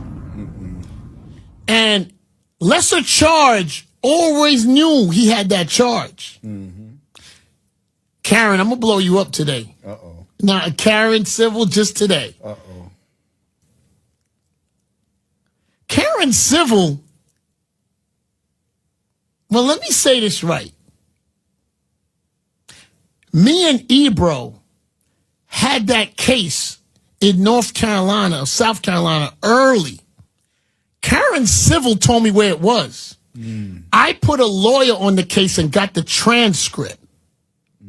He knew I did because they had to inform him that somebody asked about the case. Hence, he goes on with academics to try to make a story of his own, knowing I was coming. Let me say that to you again, New York, so you understand. Turn that bomb down. Give me the timeline. Karen Civil told me the case existed.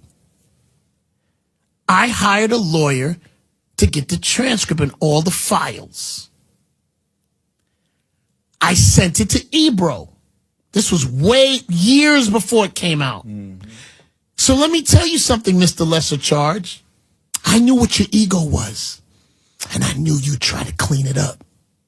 But what you did was you actually put the nail in your coffin, trying to describe the situation, which smoked out the young lady to then get upset. You're never going to be smarter than me. Let me break it down for you again, bozo. Mr. Lesser Charge, Karen Civil got me the information that case existed. I put a lawyer on the case and got all the information from your court. I sent it to Ebro. You knew we had it. You being so guilty. All right, chat. All right. I ain't gonna lie. Yo, Flex is going crazy. Yo, real quick, we do have a few other things. Gotta get to Tyrese and Yo. Here's the thing about this whole DJ Envy thing. Man, I like Envy. I don't want to believe all this stuff is true. I know he can't really comment on everything. And I know some of y'all who have listened to Breakfast Club or whatever the case is, you want to hear some clarity. Bro, it's kind of fucked up, bro. You know what I mean? Unfortunately, Envy has to protect himself at this point. But right now, there's nothing that will make him or anybody else look good. Okay? It is what it is. Okay, real quick, chat. Holy.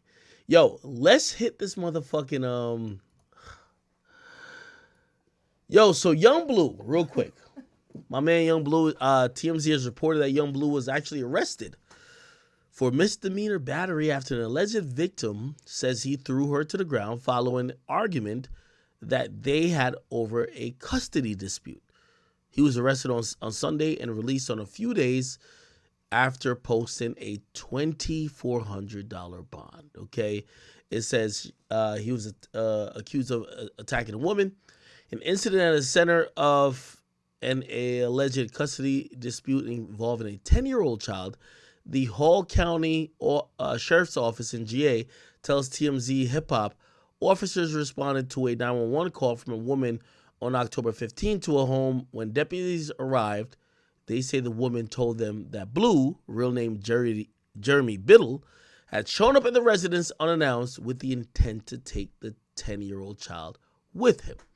The woman says a argument ensued, and she told deputies Bleu picked up her and threw her to the ground, causing injuries to her right arm and hip. She says the Your Mind Still rapper left with the child but returned shortly after and then left again. We're told EMS crews evaluated, blah, blah, blah. Our sources say that Bleu later agreed to meet with the deputies in person and was subsequently arrested for misdemeanor battery. The 29-year-old was booked into blah, blah, blah, blah. He was released. Here's the thing. Just truth. I'm going to speak truthfully. Yo, Bleu. Now, here's the thing about Young Bleu. And I'm going to speak all the way 100. Because let me tell everybody in this industry, I don't care if you think you're my friend. I live a life that I'm used to being put on Front Street. I don't care. Young Bleu. Okay?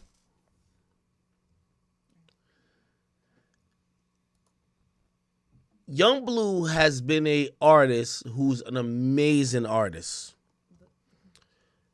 But he's never came off to the public or anyone in the industry that he's an artist that has been taken or an artist that has been in a relationship, much less a marriage.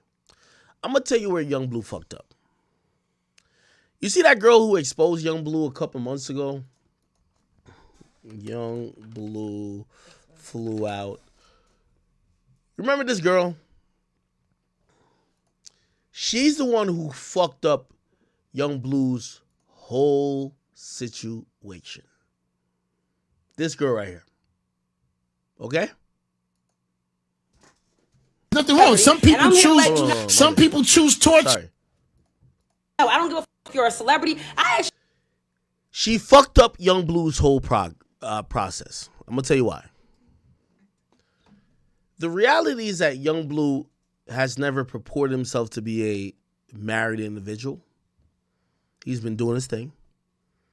And what ended up happening is that his wife, who even though she was enjoying the benefits of his success, yes, she lived in his crib, she was driving the cars, yes, they had kids. She felt unhappy because he was not being a married individual. He was doing his thing. Okay? Somebody say those edges are a red flag.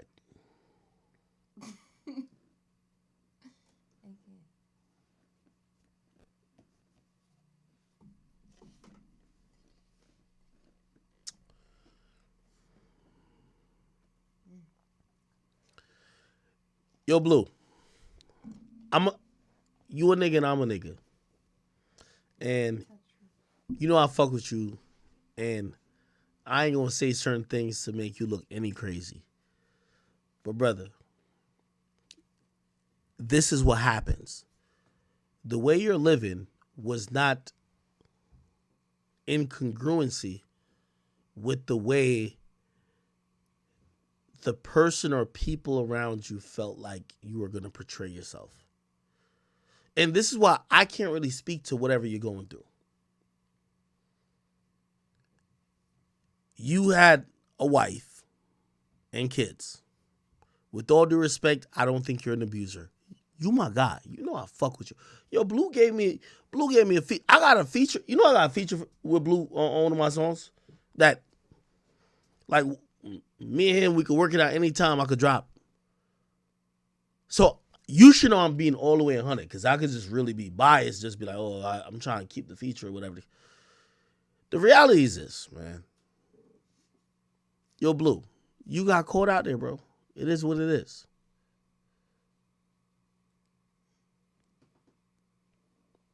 Everything we're seeing is because you're not living a life that's conducive to you being honest with yourself and others. You got a baby mother and a wife that a lot of people didn't know about. Boosie came out and said he never knew you was married. Trust me, I don't care how cool y'all think these girls are. They feel a way when they're like, damn, nobody knew we were together. Without doing too much, all I'm just trying to say, Blue, what you're going through right now, my nigga, is because you're trying to have it both ways. And I'm telling you this as a nigga who try to have it both ways. You're going through shit that I'm going through. You're going through shit that I've been through. Bro, you have a girl. You're probably trying to do your thing on the side. And in reality, matter of fact, She don't fuck who the fuck you are. Actually, yo, in reality, you're not understanding what's actually being the thing that she's actually being triggered by. Okay? All right, hold on. If you're a weirdo, I'm gonna treat you exactly like what the you are, which is a weirdo. A lot of these celebrities are weird. A lot of these celebrities think that because they got money and that they're on TV, that they're somebody. I'm here to let you know I don't give a who you are, bro. If you're a weirdo, if you're not thorough, if you're not solid, I'm gonna let you know what it is. But yeah, story time. Y'all know the nigga Blue that sing, they say time heals. Don't go there. Yeah, he slides in my DMs and yeah, he tried to talk to me and yeah, he wasted my fucking time. And like I said, I don't call it exposing him because what the fuck you do? You wasted my time. Story. Slides in my DMs. I'm about to show y'all the video of my tongue that went viral first. And then after that, we're gonna proceed to the rest of the story. So y'all check out the video that went viral. All right. So yeah, I mean, yo, at the end of the day, bro, you know, I seen Blue. He also posted this, and yo, I have a lot of sympathy for him, but you know, he just has to move better, bro. Yo, Blue's a talented artist. I obviously fuck with him because to me, I identify with him a lot. I love his music, but look at where we go with this.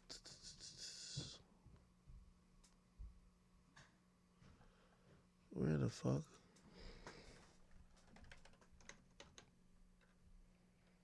Yeah. Here we go.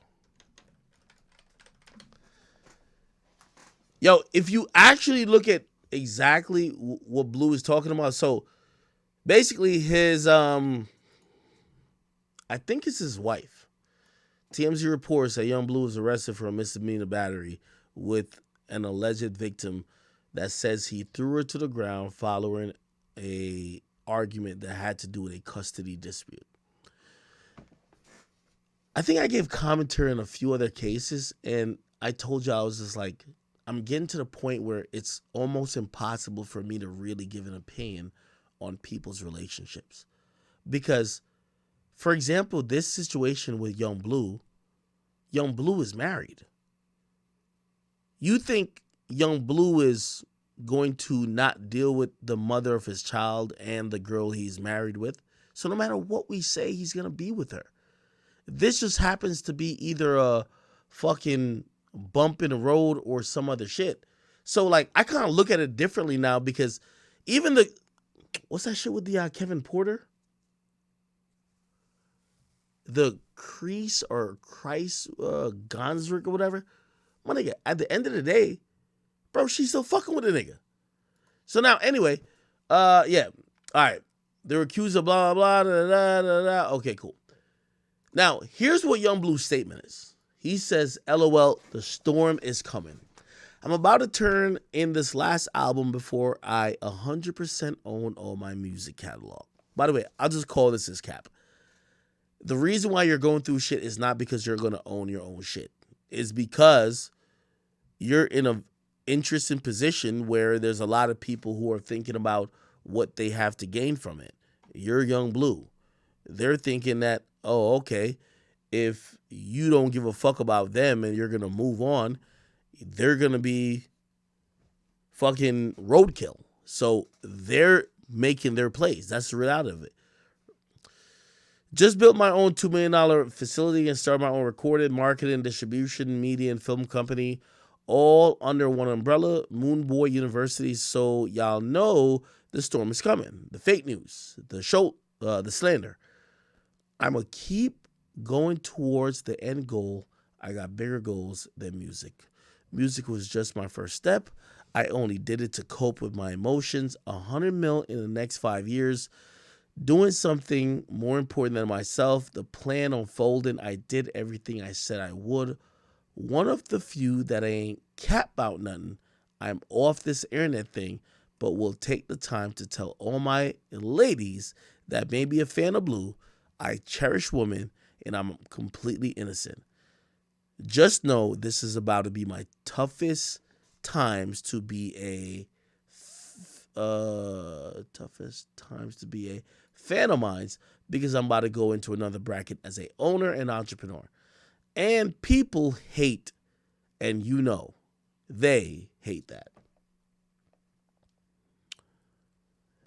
Bleu, with all due respect, you know I fuck with you. Ain't nobody hating that you a goddamn like celebrity. Bro, you know the reality of it. You know it. I know it. Everybody knows it. You were in situations where you were trying to be a committed person in relationships and you have grew past it. And you now want to operate as some single dude and continue your career and keep leveling up. And the women who you have dealt with, whether your wife or your baby mama, they felt like while you were trying to forge your path, you stepped on them and they feel offended and now they want to try to embarrass you. That story ain't new. I mean, I know that story. Everybody knows that story. So, just got to deal with it, brother. Okay? You got to deal with it. All right. Bleu, you be fine, brother.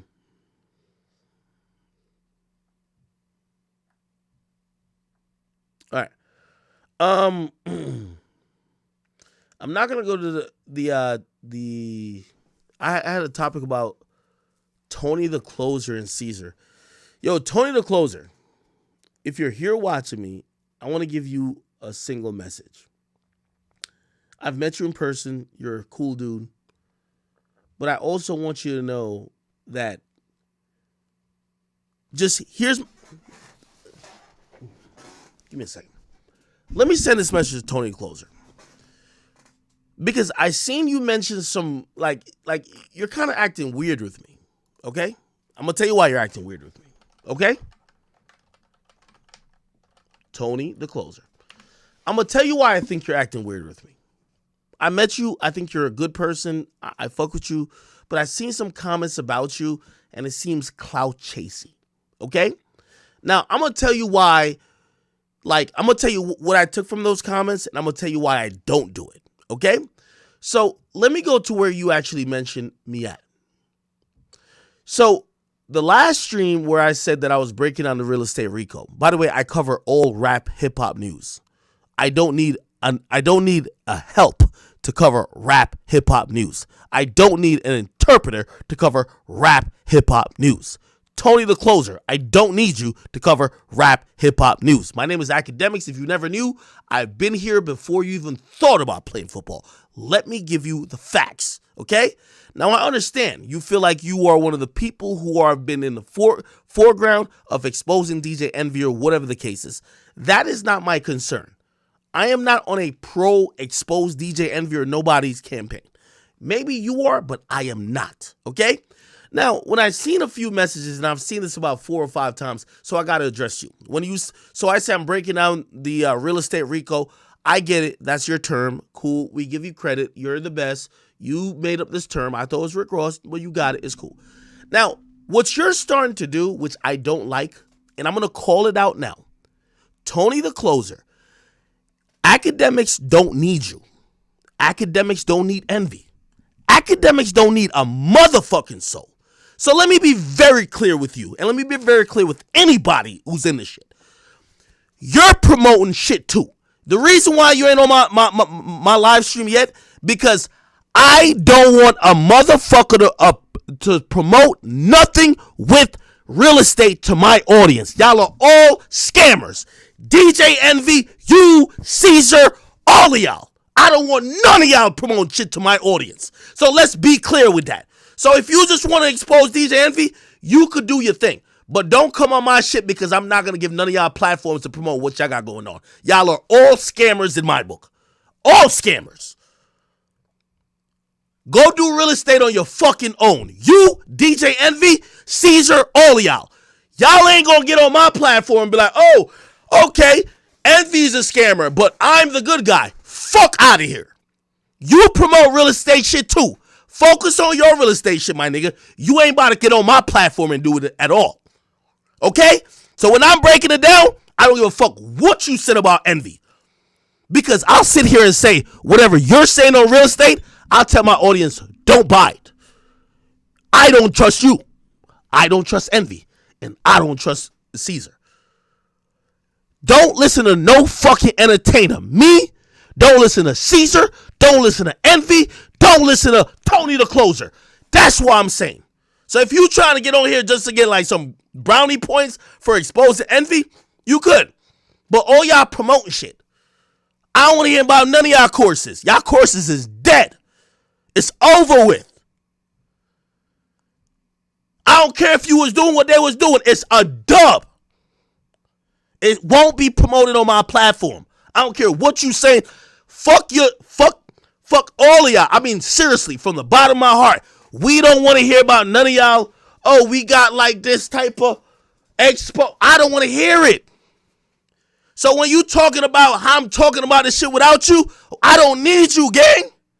I'm going to tell you why I don't need you. Because you promote your shit too. I don't do real estate. I don't do real estate, period. I tell my own audience, if I tell you to buy a house, don't do it. Don't do it. So I'm not about to sit here and promote you to make Envy look crazy. All of y'all niggas who been promoting shit, go buy your houses yourself. Period. Stop promoting to fans. Period. That's what I'm standing on. I don't care if you ever scam nobody. That's not my prerogative. All of y'all right now, y'all are all in violation. I won't bring you on here because you ain't no motherfucking authoritative on motherfucking investing, nigga. Period.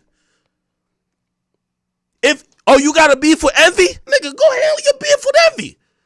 I don't got no beef with Envy, but if Envy did wrong, you know I'm going to point it out. I don't need you. My nigga, let me tell you this. Let me tell you the facts about this. Charlemagne, Envy, Tony the closer, my nigga, go look at my background. I'm way more eloquent. I'm way more smart than all you niggas. I don't need you niggas to break shit down. You think I can't read, nigga? I graduated from Rutgers University with a biomathematics degree. I don't need you niggas for shit. I don't want you to promote shit to my audience. You see when I get on this shit? I got 20,000 people. I'm not sending them to another scammer. You go get that shit on your fucking own. You going hard on envy? I ain't good, nigga. But you advertising shit too. I'm not advertising shit when it comes to motherfucking. All of y'all niggas who advertise motherfucking real estate, I'm calling all of y'all scammers. Say something to me. All of y'all scammers, what's up? I ain't advertising shit. I'm telling the fans keep their motherfucking money in their fucking pockets. So I don't want you on my shit talking about envy, because you not better neither. Jay Morrison not better neither. None of y'all niggas better. I'm here to just say none of y'all niggas is good. Because envy going down, you good? Fuck out of here, nigga. What you talking about? What we talking about? Nigga, I got the biggest audience out of all y'all niggas. The fuck is you talking about? You think I'm about to put y'all niggas on here to go scare my audience? You fucking crazy, nigga. You think I'm about to go down to Rico like envy? Nigga, I ain't no dummy, nigga. Nigga, I'm smarter than all y'all niggas combined. Facts. Y'all niggas can't get my audience. Fuck out of here. So you talking about you got a problem with envy? Nigga, tweet that shit and let it go. Because I ain't promoting shit. I'm telling my audience, I will say, Tony, you a scammer. Envy a scammer. All you niggas are scammers. Fuck out of here. Let me tell my audience, don't invest with none of y'all. Y'all niggas is trying to sell niggas and upsell and trying to, bro, I ain't got no, man, I ain't in no real estate. These are my people who support me, nigga. So you talking about, oh, act, how you gonna break it down? Nigga, fuck your term, dog. Like, let's keep it a bean. I'm not scamming nobody here. Because let me tell you the truth. You ain't gonna use my platform like how the dummy nigga Caesar used Envy's platform. Fuck is you talking about? I seen that little slick hate. Nigga, if you got a problem with Envy, boy, put that on the table and move on. You promote shit, nigga. What the fuck is you promoting in real estate, gang? All of y'all niggas is scammers. I'm standing on it. If I'm gonna call Envy a scammer, you a scammer. Stop promoting to my fucking people. Stop it. You ain't better than Envy. You ain't better than Caesar. Stop it. Sit here and entertain. Get your money. I sit up here and I entertain to get my fucking money. I don't sit up here and fucking get my course. Fuck y'all courses. Y'all all scam these niggas. I will never let y'all do this shit on my platform. So if y'all think, oh, I'll gossip up here and I'll tear all y'all niggas down before I co-sign one of y'all niggas. It'll never happen. Cause I never earn no money. And I earn way more money off this internet shit than all y'all niggas, Envy included. I ain't come here to scam niggas. So don't tell me about why we need you, Tony the Closer. For what?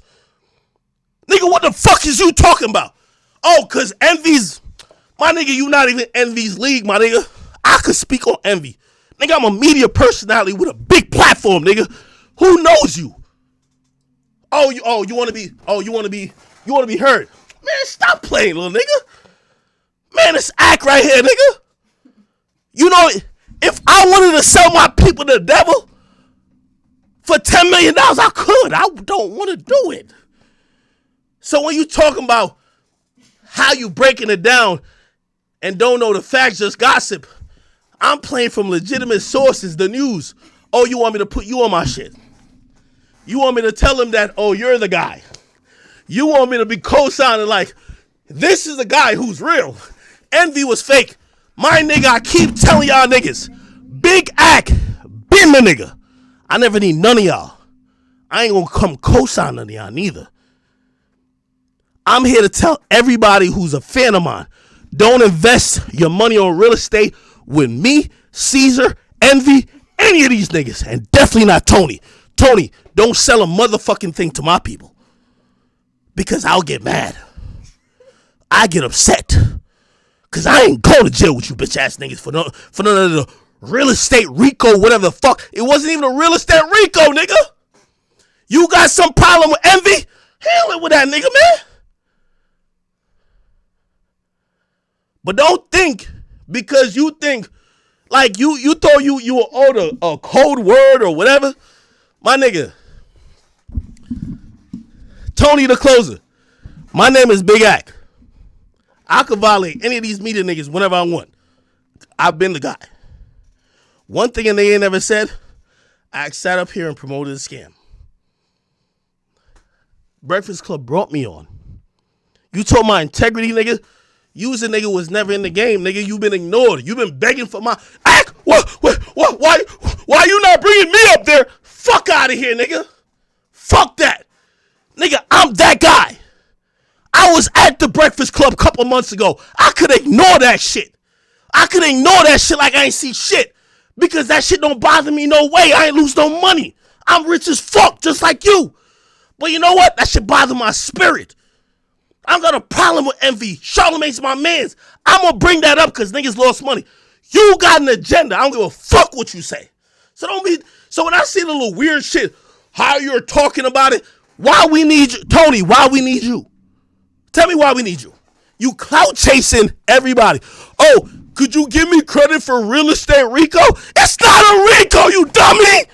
It's not a Rico. Fuck is you talking about? Are you here for the people or are you trying to line your own pockets? The same thing we accusing the envy of, you trying to do on the low. Don't come in on Batman, no fucking Superman outfit. Talking about I should, what?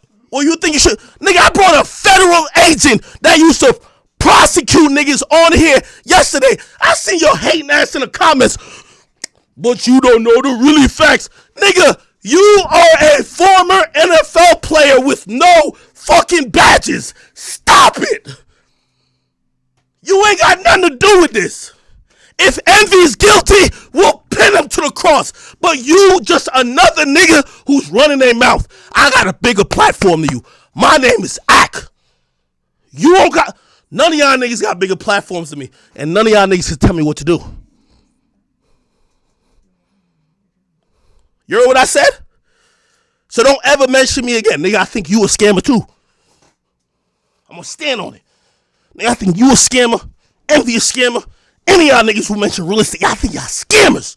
I don't scam. So I don't want none of y'all on my shit talking about real estate. If you got a course to pitch, you're a scammer. If you got a fucking course to pitch, you're a scammer to me. Y'all scam my people for $17 million. Don't ever talk about, bro, put my shit back. Don't talk about why act not. Bro, I don't got no interest in you, my nigga. I ain't beefing with you like Envy. Envy got to go do his shit with you. I ain't got time for that. But you, no Envy. I get millions, nigga, but I get it the right way, nigga. I sit up here and I sit for hours of the day. And I entertain my people. I make them laugh. And I try to do my thing. I'm not like y'all niggas. Y'all sell false dreams. Y'all sell false hope. I can't fuck with y'all for that. I don't care if it's envy or it's not. I'm going to just say that right now. So, just respectfully, you know me. I always be telling y'all, Tony, I don't give a fuck about envy. But if you say anything slick about, boy, you not no nigga, stop talking about your credit. Nigga, what the fuck you need credit when you ain't lose a fucking dollar? What the fuck you need credit you ain't lose I ain't responding to shit he gotta say, nigga. I'm the fucking A side of all of this. Nobody paying attention to Caesar, nigga. Let me tell you the facts. When I get on here, I get 30,000 people watching me. Nobody give a fuck about you, Caesar. Or Caesar, Tony, whatever your name is, nigga. I don't need to tap in with none of y'all. I need to tap in with the truth. You got a problem with that, nigga? I think you a scammer too. That's it. Fuck out of here, man. Nigga over here sending slick shots. I'm gossiping. Boy, you scamming. You scamming, Envy scamming. Envy scamming, Caesar scamming. Y'all all scamming. I I'm the only real nigga in this shit. Fuck is you talking about? How the fuck you put people on game but you selling? How the fuck you putting people on game but you got some shit going on? I don't have nothing in real estate. I'll be the first one to say all my money be in liquid cash. It's in Robinhood. It be in the stock market. My shit is not in real estate. Don't listen to me. And I'm happy to tell people that. Y'all niggas trying to manipulate people. Don't spend. What I say yesterday, y'all. Bro, y'all got y'all hard-earned money. Don't spend it on what I'm saying. But I'm telling y'all right here now. Caesar, Envy, Tony the Closer. I'm sitting here. Y'all are all scammers in my book. That's stamped, signed. I don't give a fuck. Y'all are all scammers. Thank you for telling Tony, thank you for putting us on game about envying them, but I'm going to put them on game about all y'all. All scammers. Sorry. And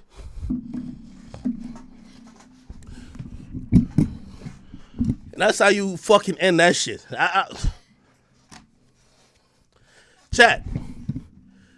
Chat, let me put this out for once and for all. Tony the Closer, scammer. Envy, scammer. What's the other? No, Charmaine, no scammer. Caesar, scammer.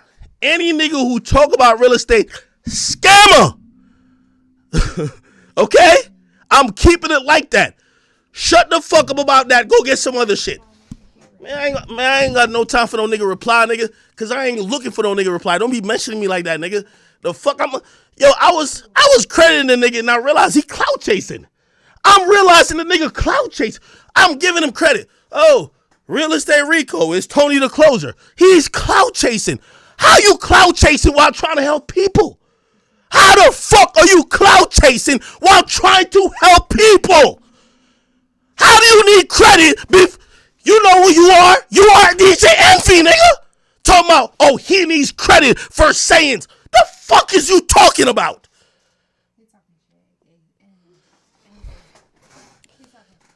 Yo, Tony the Closer, let me tell you this. I ain't scammed with y'all in Rico's. And I know I ain't scammed with y'all in this real estate shit. And I ain't DJ Envy.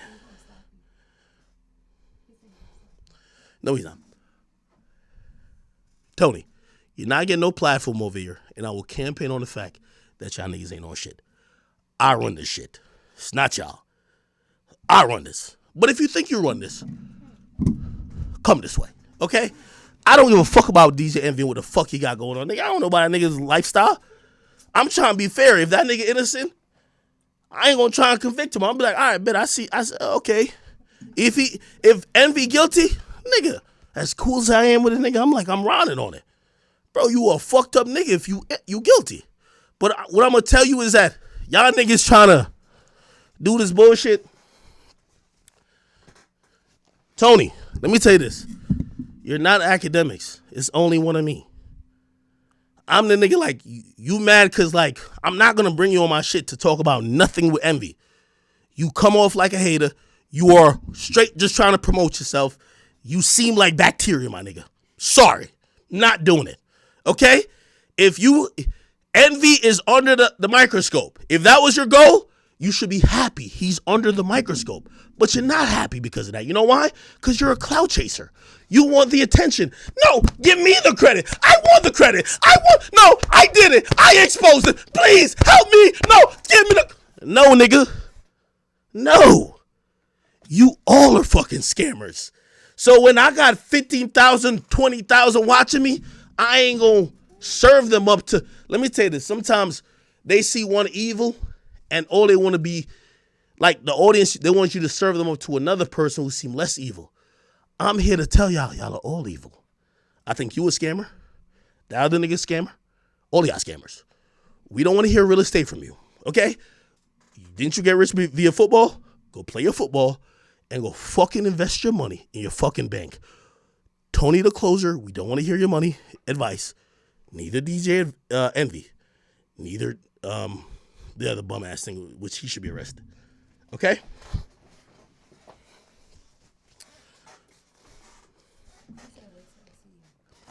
What you said? Wait till niggas is lying, man.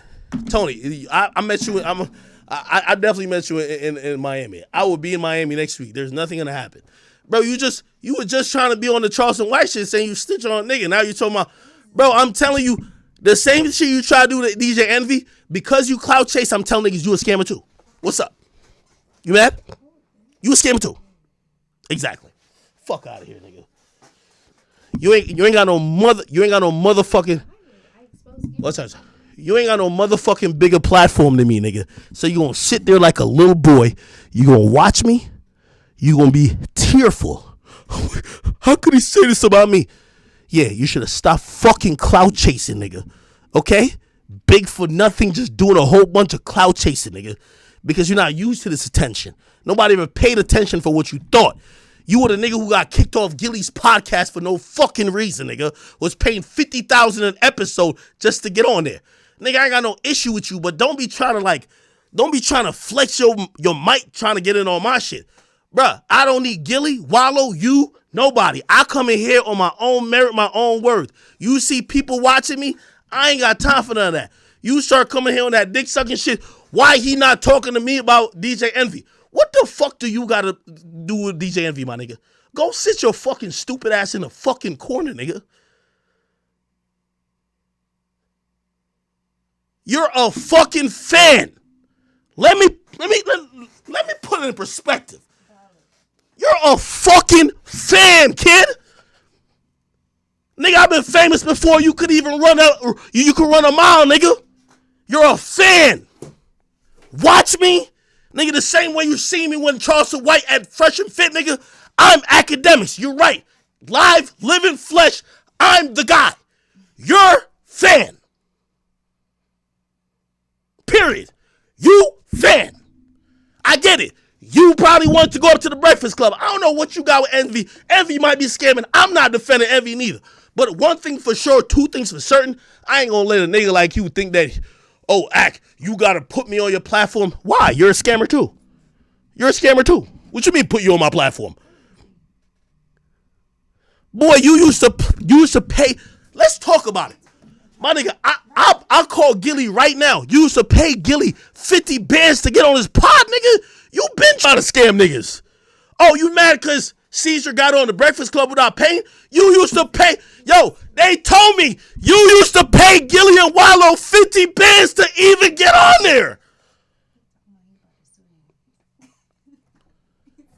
Boy, you used to pay them niggas to do shit. Boy, you don't got no motion. You don't got no action. What you say about a suit? Nigga, oh, that's cute, but I got money too. So cute. I don't care. I'm facing more losses. Nigga, I'm telling you the truth. You the lame nigga that they didn't want to have on a podcast. You was bitching. Nigga, you met me in Miami. It was like, oh yeah, Gilly and Wallow. Nigga, the first time I talked to Gilly and Wallow, I said, why this nigga Tony the closer? He said, that nigga used to pay us $50,000 to get on an episode. Boy, I will call Gilly and Wallow. I ain't even trying to bring them into the business right now. Boy, you used to pay them $50,000 for a episode. Boy, if you pay me $50,000, you could sit here like a hoe. And you could mouth off about DJ Envy too. Send me $50,000. That's what you pay Gilly and Wallow. I want $50,000. You ain't lit. Nobody talks to you. You're like the herb who been waiting for your time. Oh, no. Oh, this DJ Envy thing is my thing. Bro, DJ Envy, that's his real life, my nigga. If he gonna go down, that's his real life. You're acting like a herb. $50,000. My nigga, if you trying to get on here with me, the same 50 bands you sent to Gilly and Wallow, hit me. You can send it to me. You will sit right here with me, nigga, and I'll hear the bullshit you gotta say. So you say DJ Envy did what? Okay, and I'm gonna look at my accountant over there and be like, that 50,000 is good, right? Boy, you've been paying for platforms. You've been paying for platforms, kid. No, we not responding to him. I'm just gonna sun the shit out of him. You paid 50,000 for Gilly and Wallow. You're gonna pay 50,000 for me to read another message of yours. Don't even. Hey, anybody in my chat, clip that shit. You paid 50,000 for them. Cloud chasing, dick sucking. Oh my God, Gilly and Wallow acting like, bro, you was giving them free cash. I talked to Gilly. I said, Gilly, who is this nigga? He said, yo, Ack, That boy was just giving us 50,000 because he wanted to have some motion. He tried to have some motion. He was giving Gilly $50,000 per podcast episode. $50,000. Boy, you gotta learn. I'm sorry. Tony the Closer, you can't fuck with me. You can't fuck with me. You know why you can't fuck with me? There's no hip hop nigga you know that's lit than me. Period. So I'm gonna end you there and I'm gonna move on. Okay, Tony the Closer. I get it. You think we're gonna talk about Envy, nigga? That Envy story, we took it from you, nigga. You the nigga who been bitching about them, hoping that you was gonna get a. I'm not bringing you on here to talk about Envy, nigga. The fuck? You sound like a scorned hoe trying to. Hey, Envy fucked me, but he never texted me back, bro. We don't want to hear that. We don't want to hear it. I'm sorry. If Envy did bad, he did bad. We don't care. I'm not. But it is what it is. Anyway, you heard what I said, nigga. You Tony the Closer, but Big Act just fucking closed you the fuck up, nigga. All right. Anyway, keep tweeting. Envy. I had to wrap this bum ass nigga up just to show you I don't have no problem with you. I keep it really unbiased and individual. Because I think Envy probably was looking at me like, yo, Ack, yo, you don't got, I don't got nothing against you. I keep it 100. None of y'all niggas ever really gave me nothing. I got the biggest audience. Do I need to say it? I got the biggest audience. It's midnight, nigga. We got 23,000 people watching me right now. I got 10,000 just on the King Academics page. I got 20. Don't even show me that shit no more. Yeah, he's a dub. I got 23,000 people watching me, nigga. I don't need you. Anyway. All right, people. We still do got a few things to talk about. Yeah. Oh, what was I going to talk about? Oh, the Nicki thing? We are going to talk about Nicki. Yeah, now I was going to give that nigga some credit. That nigga was talking like, I don't know what that nigga was on. Like, he on some... You know what's funny with him talking crazy to me? Nigga, Caesar people said they gonna shoot him. He said he gonna call the cops. When I said, nigga, I don't give a fuck what you talking about, now he say he gonna slap me. Boy, you gotta pick a side, boy. Tweeting hella hard, I know. My nigga, yo, what's his name? Tony. Let me tell you this. I'm the big dog for you little niggas. I don't have a problem with Envy. You know Envy ain't say nothing to me? And I don't know what he thinks. A little nigga like you, I'll step on your shit. You don't even got no motion anyway. Boy, you was trying to dick suck and trying to get on my wave. I'm not putting you on my shit where you could try to promote your whack shit to my audience. Nigga, you must be out of your damn mind, nigga. By the way, for all the chat niggas, man, we not supporting Tony the Scammer. Facts. We not supporting Tony the Scammer, Caesar the Scammer, all these other scammer niggas. What I will tell you though, Big Act is putting out some new merch. You know, this is Halloween merch. You gotta be hurt, I know. Yo, we put out some new merch. TheAcademy.shop. Again, this is why it's not a scam. Whatever you pay for, you gonna get. I ain't gonna tell you gonna buy the Brooklyn Bridge. I ain't gonna tell you we about to be like some type of fucking fun. No, nigga. Buy a t-shirt. They gonna have some chat nigga designs and shit gonna be popping. TheAcademy.shop midnight. Let me spell it out. TheAcademy.shop. I'm not here to sell y'all on hypotheticals. We're not about to like act like we bought the Brooklyn Bridge and nothing like that. It don't gotta be like that. Okay. Real quick. While Tony's like in purgatory. I know that nigga's soul is burning. Chat. Yo, what I do want to say is that this got to be like the worst type of shit ever. So basically, there was news that came out yesterday that Lil Reese got shot. And by the way, he didn't get shot, but apparently he doesn't have his Instagram, so like a lot of people believe he got shot. So, you know, and I'm not gonna call out, well, I guess I am by definition with this blog. Yo, Daily Loud. You guys have a nice Twitter page. I like your Instagram page. Trust me, I like your page. But please, just do a little bit more due diligence because you have a big following, and when you post something, people believe it, okay? So Daily Loud, if you please could try, like even, Daily Loud, on some real shit, I fuck with y'all. Y'all can hit me and be like, yo, Ack, is this true? It's cool. But y'all have a little reputation, and when y'all say that people have died or people have gotten shot, that shit goes to the culture really quickly. So, I'm not going to say it's only Daily Loud, but a few other outlets said that Lil Reese got shot 6 times. And essentially, if you don't know who this is, I'm Killer B. This is the sister of King Von. And I guess she texted Reese, and Reese texted her back saying, hell yeah, blood, that's fake news. She says that they sick. He says on BD.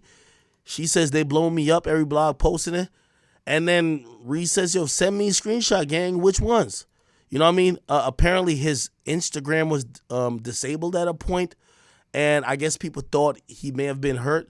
That's just not true. And by the way, I do take this shit serious because, bro, when it comes to like Chicago and Chicago artists, man, bro, we've just been so accustomed to like trauma and shit like that. Like, bro, we can't even take a preliminary or jokey type of, we think something happened to somebody. So, salute to Kayla, and definitely salute to Lil Reese. Lil Reese is okay, and if you thought otherwise, we got some proof here. But also, he did actually get at it a little bit with another. He had another post. Where he said, "The lies y'all be coming up with be amazing. Like, what the fuck?" Now, he deleted this, but, this is from Lil Reese. And, again, just truthfully, bro, we've dealt with enough losses for this year, bro. Like, bro, we've dealt with enough losses, bro. We've dealt with enough losses. So, salute to Lil Reese, and I'm glad that this isn't true, okay? I'm glad it isn't true.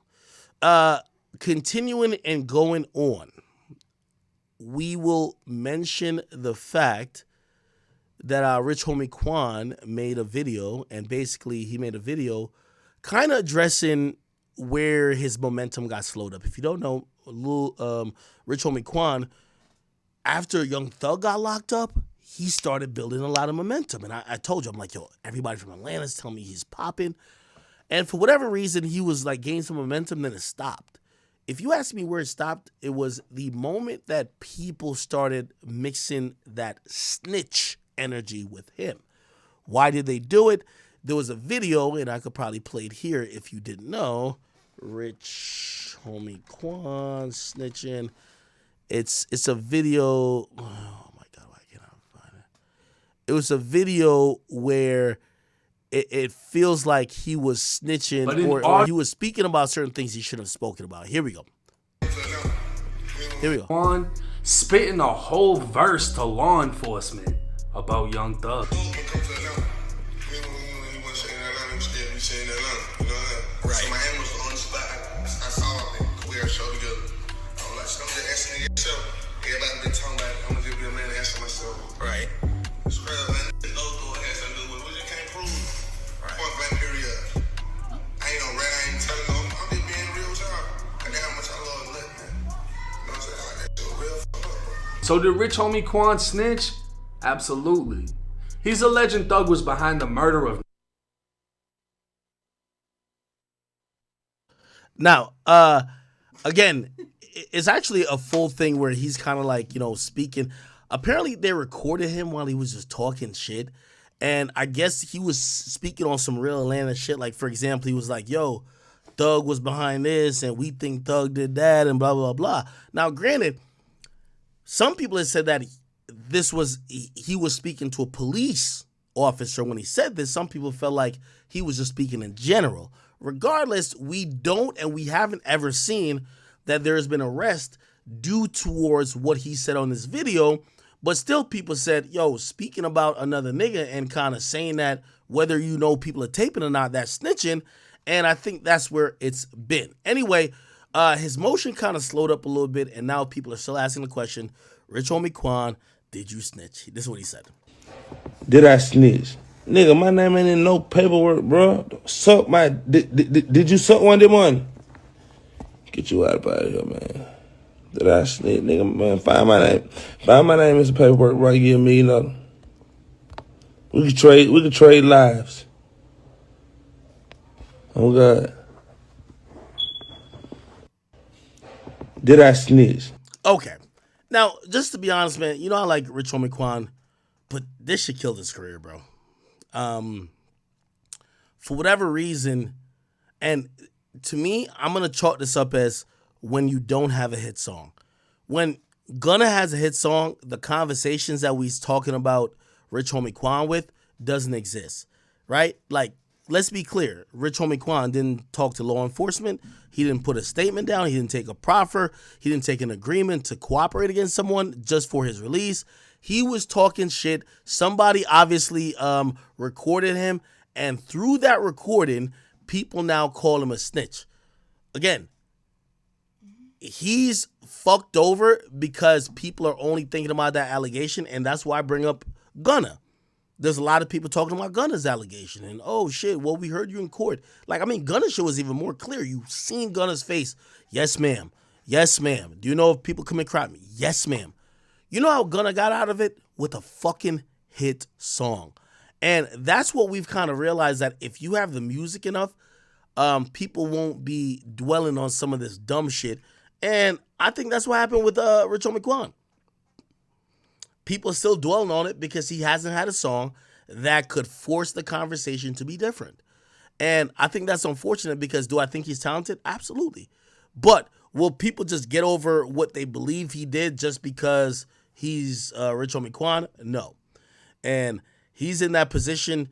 Yo, I watch him build up momentum. Like, I was watching him on Instagram Live. That nigga had like 4,000 people. You know what I mean? So he was building. Like, more and more people was paying attention. These days, I look on his live, 600 people. It just shows that less people are interested. And if you ask me why they're interested in less, is because they are kind of hypnotized by these snitching allegations and they don't hear the music. So, fortunately, he's got to do some more shit, man. All right, okay. Let me see. What the fuck else was I was? Oh, I had a whole bunch of shit. All right. So I did a little Reese now shot. Yo, let's get to the 6ix9ine shit real quick, bro. My nigga, I have no idea what the fuck is going on, and I'm gonna be honest with you. Listen, I've understand, like, you know, since the inception of time, the Robin Hood concept has always existed. If you guys ever watch Narcos, if you watch Narcos the first season, the younger, or actually like Pablo Escobar, he gained a lot of favor from a lot of the people in his community because he was so generous to them. So they looked at him as an angel. They wanted him to, they never thought that he was ever doing any crime, even though he was accused of a bunch of stuff. They loved him.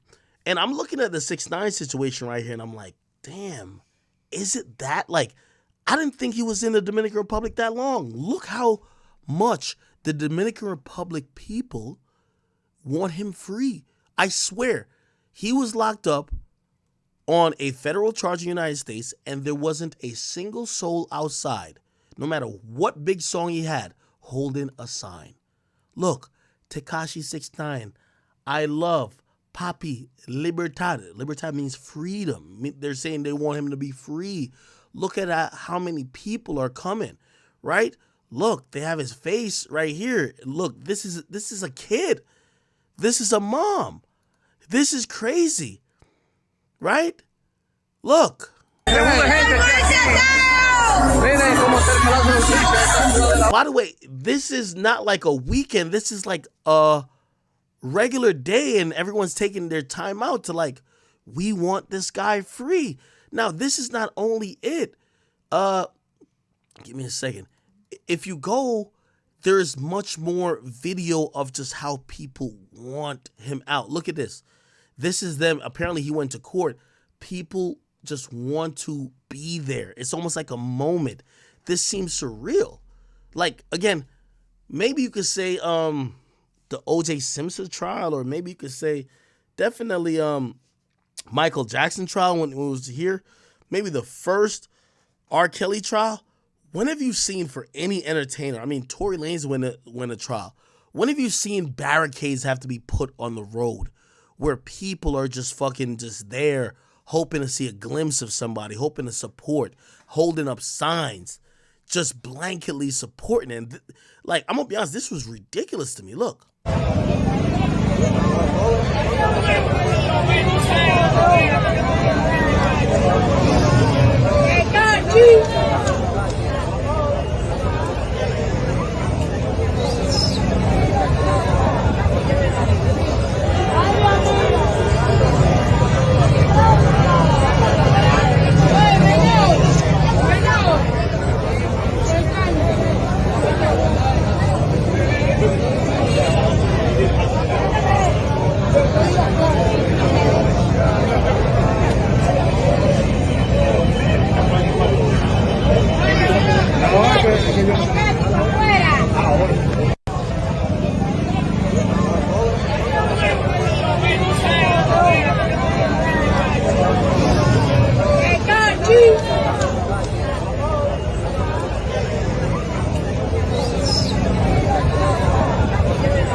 Okay, all right. I'm gonna be honest with you. This looks crazy.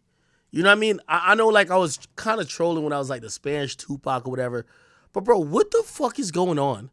That 6ix9ine is like, again, yo, I'm gonna actually pop in Discord for a real quick second. Why the fuck is this happening? Like, I'm gonna be honest with you. I understand why he hasn't came back to the United States, bro. He looks more lit. Like, and I'm gonna be honest with you. This is gonna sound crazy. This is definitely gonna sound crazy. 6ix9ine, this arrest is only helping his brand, because to the rest of the world, it's looking like he's way more lit than he is in those individual countries. He's looking like, yo, he's this guy, right? Somebody said this is a setup. I mean, if you think it's a setup where he's paying everybody to do that, I mean, God bless your soul, but Jesus. Yeah, I think so.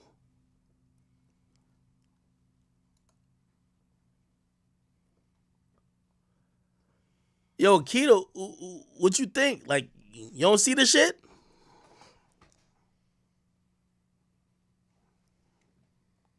Huh? I'm just tuning in. 6ix9ine's the guy. Yo, he was giving more money to the kids in DR than the kids in New York. Yo, who that is? Dash. Yes, sir. Yo, they love him in the DR, don't they? Yo, the government's playing with his rights, bro, because so pretty much when he got arrested, right? When you get arrested in DR, you gotta have a warrant, but you gotta have the certain spot that he was at. The spot that they arrested him was completely different from the warrant. So his lawyer saying like he shouldn't be in jail and shit. After he got arrested, the government tried to change what the warrant said. And he even said in court, he's like, I have exactly what he said here.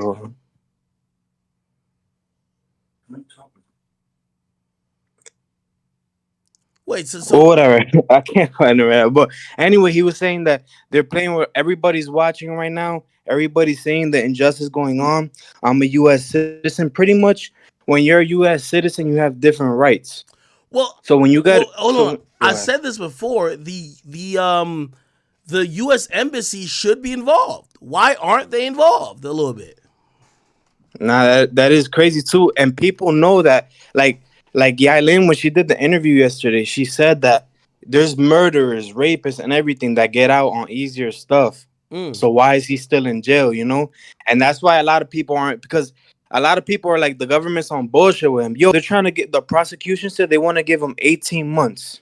18 months to wait for his trial. Wait, the prosecution wants to have 6ix9ine sitting in jail for 18 months. 18 months, bro, and that's just to wait for his trial.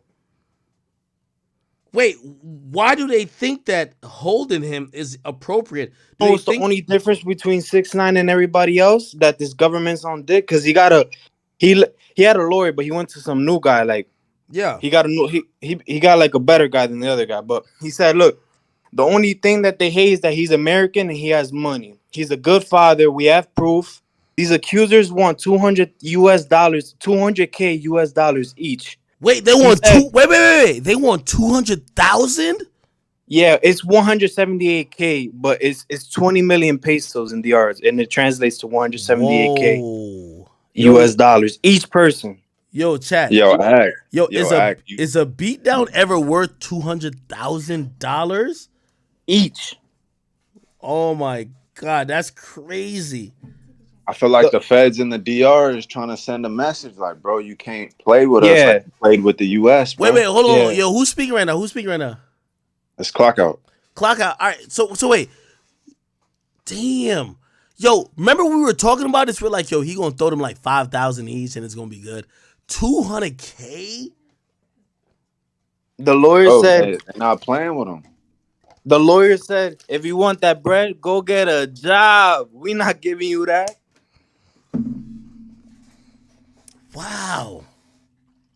And then the whole point, what they're going back and forth is his lawyer said, first the guy said it was a security that hit him. Then it was 6ix9ine. So which one is it? If it was the security, why the fuck not? Why the fuck not with the security protect him? He's an artist. Every artist has security with him.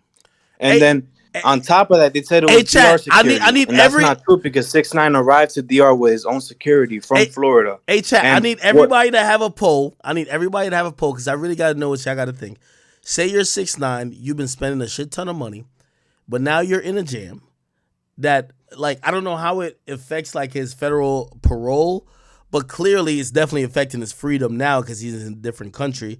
Would you pay, how many accusers are there? There's the two people he beat up and then the guy that went on live saying it.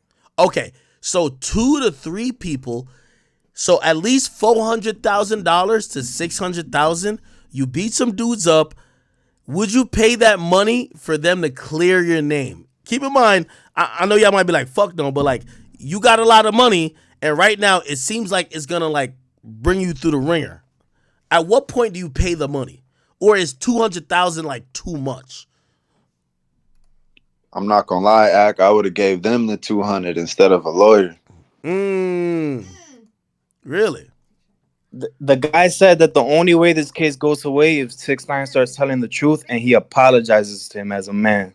So one of them is saying if 6ix9ine apologizes as a man, it will go away. Yeah, because Alafoque had the guy that went on live. He had him on his interview yesterday. And he told him that. Is that Diamond La Mafia? Is that Diamond La Mafia? When we brought you on the show. Is that Diamond La Mafia? Yeah, because he's like the face of it. You get me? The other two people are unknown, so Diamond's like the one heading it. Yo, chat, you could extort the shit out of them. Like, I'm looking at the poll right now. They said, would you pay? Everybody's saying, yeah. Well, obviously they're thinking about the circumstances. They're like, yo, shit, we could make $1 million being free, but if like you're incarcerated, can't help. Damn.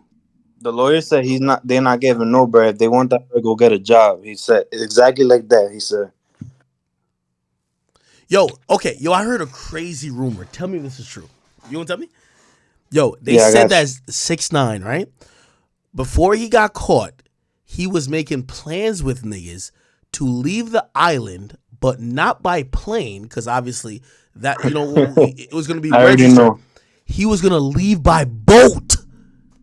That's all not gangster, rumor, bro. Leaving the island by boat. It's so hard to verify, bro, if that's true or not. There's a lot of people. DR is like that, bro. So many cappers come out, bro. I'm thinking like 6ix9ine in a fucking little banana boat, like paddling and rowing, like, let's get out of here. Let's get out of here. Or some Elian Gonzalez shit, like, let's get to Florida. Let's go. I thought he was gonna summon like a rainbow shark to go ride his way back. Bro, I'm trying to see, like, hold on. So, is there any truth to that boat shit? Nah, it's all rumors, bro. It's no one's verified it. It's all rumors. There's people saying that Noel's behind it, that Noel's giving Diamond bread to do it. I don't believe none of that either. Yo, Ak, if that's true, 6ix9ine might be the biggest gangster in the game right now, man. Yo, a nigga trying to escape a country by boat? Like, yo, come on, dog. Yo, come on. All right, let me see. Yo, I gotta hit up somebody on his team. Okay, I gotta hit up his brother, I guess. Who else on 6ix9ine's team could I hit up? He don't got like no shotty. Let me see who should I hit up. Yo, I'm gonna be honest with you. I think 6ix9ine's gangster. Like, look at him, bro. Like, he look like, bro. They have him moving like he's El Chapo through this shit, bro. I'm gonna be honest with you. With all due respect, did you see more protests for El Chapo getting locked up or 6ix9ine? Keep it on me.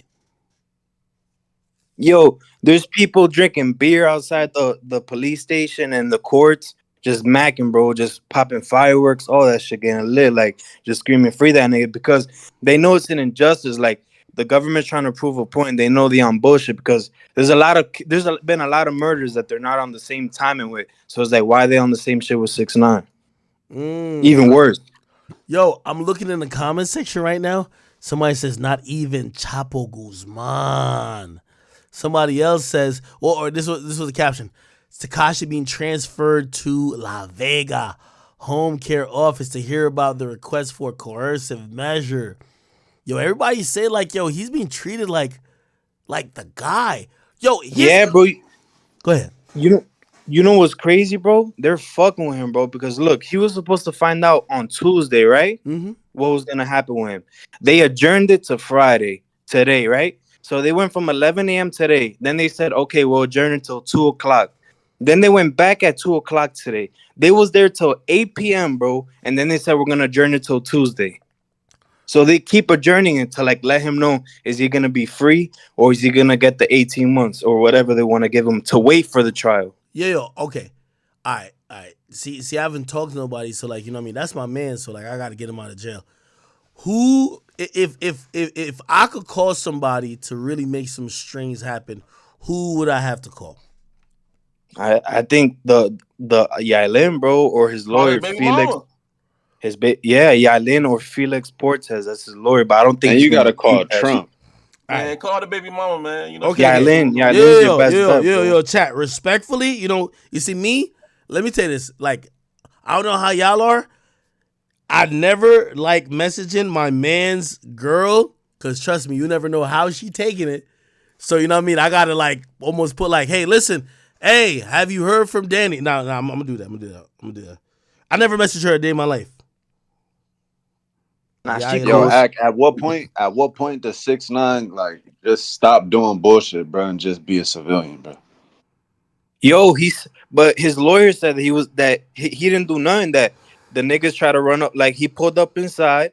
The niggas try to come at him and security put the beats and they're doing their job. So how is that illegal? Dash. Let's keep it real. We know that nigga 6ix9ine beat the brakes off him, nigga. Yeah, but we just talking about legally how you can get out of it. Like, we not about to be like denier like 6ix9ine did nothing. Like, come on now. Yo, chat 58% of chat said they would pay. And the judge denied the lawyer declared something called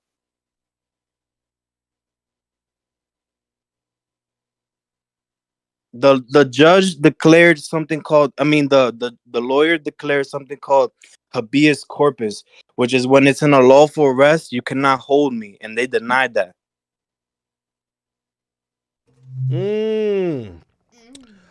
All right, god damn. All right, yo, I hit Yailin Lamas Viral, so I said, have you heard from Danny? Yo, chat, if I'm right, like, if 6ix9ine. All right, chat, 6ix9ine, my mans. How much money, like, if they gave an amount that I got to put down to get him out of jail, what's the max I should pay? $100K. 100K? Okay. I put up $2. You said what? $2. Nah, you playing. Nah, 100K. Nah, we gotta get my man's out. Yo, does that boy anybody enough know what for the Dominican commissary. jail looks like? Yeah, $2 go straight. Wow, Hey, what you hey, over there, should I man. call the U.S. Embassy to get my boy 6ix9ine out? No, yo, I got some questions to ask. Yo, do they got AC in Dominican jails or no? He's not in the jail. He's like in he's like, when you're not going to prison, you're like in a jail, like in let's say a small city. Those small little cells inside the station. He's in something like that, bro. But do they have AC? Like he's a nigga who like AC comfort. They got an iPad. I don't know. I don't think he's in a regular holding cell. There's no comfort in that, man. Wait, he don't got AC? Oh hell no, we gotta get him out. He's like chilling and shit, but. That's those old pictures, you feel me? He's just in a regular cell like they put the rest of the people. He's just not with the rest of the people. He's just like in a holding cell. Somebody said 15K. Nah. I got a little bit more on my boy. Like somebody said, I think he got a PS5. Nah, bro. I'm gonna be honest with you. He don't got none of that. Bro, imagine being locked up in a jail cell where you have no AC, dog. So, should we call the embassy? Nigga. And DR is hot as fuck, bro. Hot as fuck, my nigga. Yo, what temperatures in DR right now? It's like hurricane season, right? I can't hear you. What you said? It's like hurricane season right now, right? Bro, like when I tell you, if you think the heat, like let's say in Cali or Florida is hot, DR is like 10 times worse, my nigga. Bad, like. And the lights be going out a lot over there, you feel me? So like they don't even got infrastructures for ACs. Nah, I ain't gonna lie to you. The real question is this. Y'all gonna think I'm lying? Visits? Yo, y'all gonna think I'm lying? 6ix9ine be standing on business, so like even if light go out, no conjugal visits. I know 6 gonna squabble with a few niggas like 6 built like that. Y'all really think like my boy not like that? He gonna squabble with a few niggas and get shit straight. You know what I mean? He gonna set shit straight. Like niggas really don't think he like that. Like trust me, if he locked down in a Dominican pen with them niggas, as soon as they do count and they say lights out, he's swinging on niggas instantly. He gonna let niggas know what's up. Fucking Treyway shit, man. Like he gonna be on that. Tuesdays when they're gonna find out if he's going to jail, if he's gonna be free, or how long he's gonna wait to be in jail for his trial. It's not even decided. It's just to wait for the trial.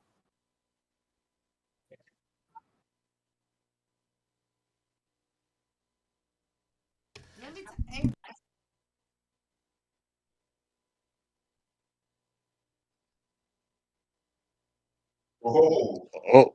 Yo, what the fuck? The person need anyway.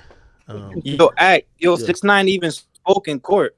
Wait, what'd he say? Send me the clip. Yo, damn, he said, damn, I don't. Let me see if I can find it. Yo, hold on. Is it fake that I ain't show up to a court hearing yet, or you think if I go down there they're gonna try to take me in custody too? Nah, you be able to probably watch it because For you real? got Stain. Like, I ain't gonna lie, like, nigga, I'm gonna go down there with like Benjamin Crump or like Al Sharpton or some shit like that. I gotta let them niggas know, like, yo, I'm black royalty, man. Like, y'all can't just like collar me like that. I'm coming down there, you know what I mean? I'm gonna go down there with Tony the closer, all right? Yo, Tony! Yo, Tony mad at me right now. Yo, but anyway, he said in the court, like his lawyer went off, and then he was like, the lawyer told him like, yo, speak, tell him exactly how you feel. And he was like, everybody here in the yard is watching. They're seeing that there's no justice here. You can't change the law. You can't change stuff. You guys, like, because he got arrested illegally.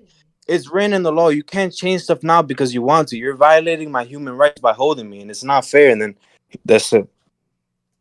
Yo, so Yailin called in. Let me see. Yeah. Yailin, she said, hello, 4K. Hold on. So she called in. She wasn't there, but she called in. Yeah, it was like 5-10 minute conversation. It wasn't long. Yeah, that was old. Let me see. Let's go to the new shit. Yeah, this was the shit right here, right? Yeah, it was like 5 minutes, 10 minutes. Okay, what did she say? Tell me what's going on, girl. She said, well, there's also been rumors that she's pregnant by 6ix9ine. She pregnant? She said, there was a lot of rumors going on saying that she's pregnant by him. So she said, trust me, if there's anybody if you guys wanted to know if I'm pregnant, I'll be the first one to know. I'll be the first one to tell you. Wait, so she's not pregnant? No, she's not pregnant. There we go.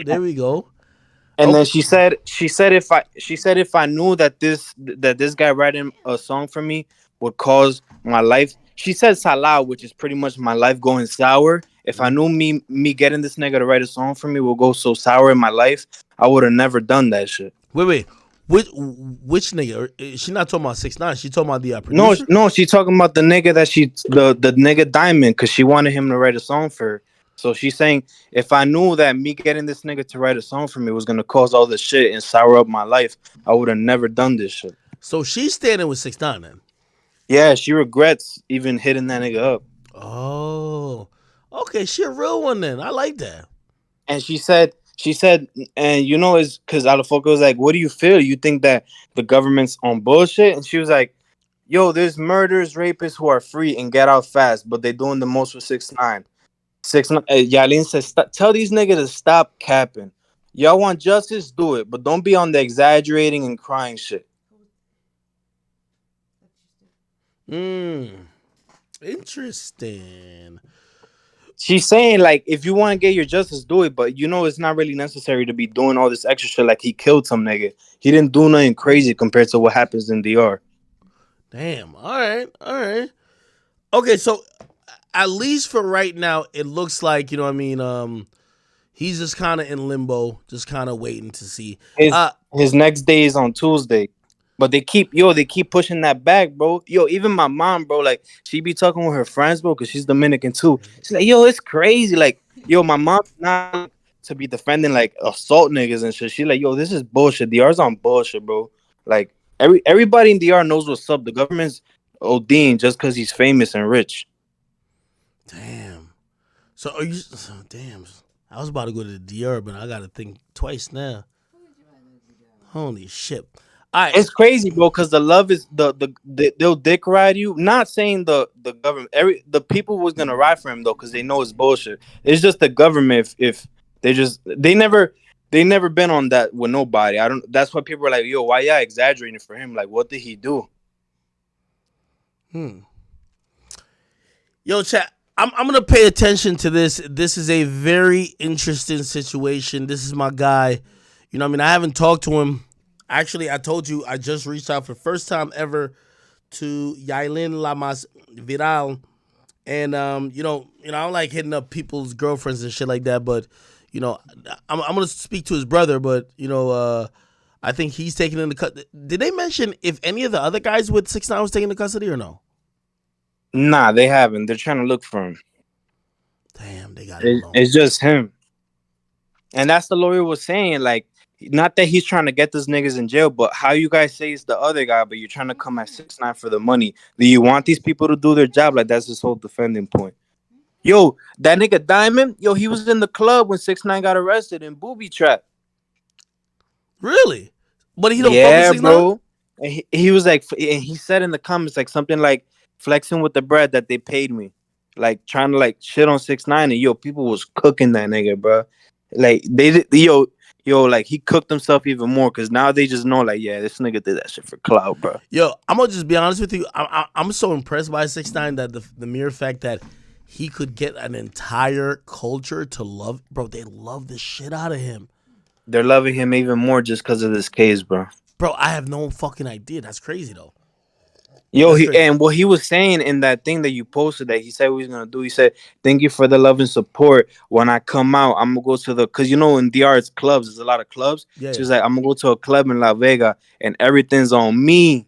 Everything, bottle, rum, everything on me. We're gonna celebrate when I'm free. Interesting. But yeah, his next trial date is Tuesday if they don't adjourn it again. All right, we gonna see, man. Holy shit. No, yo, definitely stick around. We're gonna do a few more updates. Chat, real quick, we gotta get on to some real crazy shit. Okay? And Tony the Closer, I know you're watching this. I'm sorry. I know you want a little clout. You won't get it today. It's fine. But yo, I'm gonna be, you know me as Tony the Closer. We had no problems. It's just like, bro, he just start acting like this is his story. Like nobody could mention this without putting him on the big stage. And I realized, oh, bro, you're not here because you care about anything. You're just kind of here to let me see. Hold on. You're just here to like get a clout. What was I gonna post? All right, here we go. So This dude right here, I know y'all know this guy. So remember this guy, right? So if you guys don't know, this is Sergio Brown, the guy who I believe has CTE. Don't have full proof, but I believe he has CTE. He essentially was last seen in the neighborhood of where his mom lives, and his mom wasn't seen after he left. He went to Mexico, was partying. Apparently, they found his mom deceased afterwards, okay? Now, they wanted to talk to him about what happened to his mom because nobody would think you killed your mama. He was just like, not really responding. Then he made a video. He said, yo, if something happened to my family, it's the FBI and whatever the case is. Then come to find out, I think he became almost the main suspect. They were trying to get him back. And he literally just stayed in Mexico this whole time while people were trying to get a contact with him. Now, here's the thing. Apparently, he was extradited, so clearly there was a warrant put out for his arrest that they believe that he killed his mom, and they put out a warrant for his arrest that he was going to be extradited to the United States. They found him in Mexico City, and apparently they put him on a plane to extradite him to the United States, and while he was on the plane coming to the United States, he started bugging the fuck out. This is what he said. I'm from Chicago. My flight was Colombia. Why am I going to Tijuana? This is a kidnapping. They're in uniforms. Thank you for participating. I was going to Colombia. I'm from Chicago. I should not be going to Tijuana.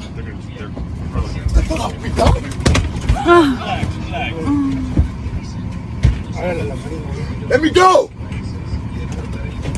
This is kidnapping! Cameras, please! I'm a little surprised they didn't have handcuffs on him or something like that. He's been extradited. It's not like he's been willingly taken. He doesn't seem like he was shackled, nor was his hands like in, any type of handcuffs. That's why he's almost like basically playing football and tackling or whatever the fuck he was doing with this guy. I'm wondering why they allowed him that much grace. Now, here's the thing. This is what I actually believe. Do I believe he killed his mom? Yes. Do I believe he's a nutcase? Yes. Do I blame him? Yes. But do I understand that there might be situations and might be scenarios where, because of his profession and other mitigating factors, that he has lost his mind, and maybe some of the actions that he has displayed is not because he's genuinely an evil person, but because he's been suffering from cases of a lot of mental illnesses, or suffering from, maybe some of the side effects of what people believe CT is. Yes, he looked ridiculous here. It looks like he didn't even know where he was at. He was talking about him being kidnapped. I mean, while he was in, Mexico for a while, he was in denial that his mom was ever killed, but he didn't show any type of remorse or support or care. It tells me that he's been going through a lot. Do I think he should be absolved because he might be crazy? I don't believe that. Listen, I'm going to just keep it real with y'all. Some niggas is bad shit crazy. You know what I mean? I'm not here to tell you that we should reform them when they do wrong shit.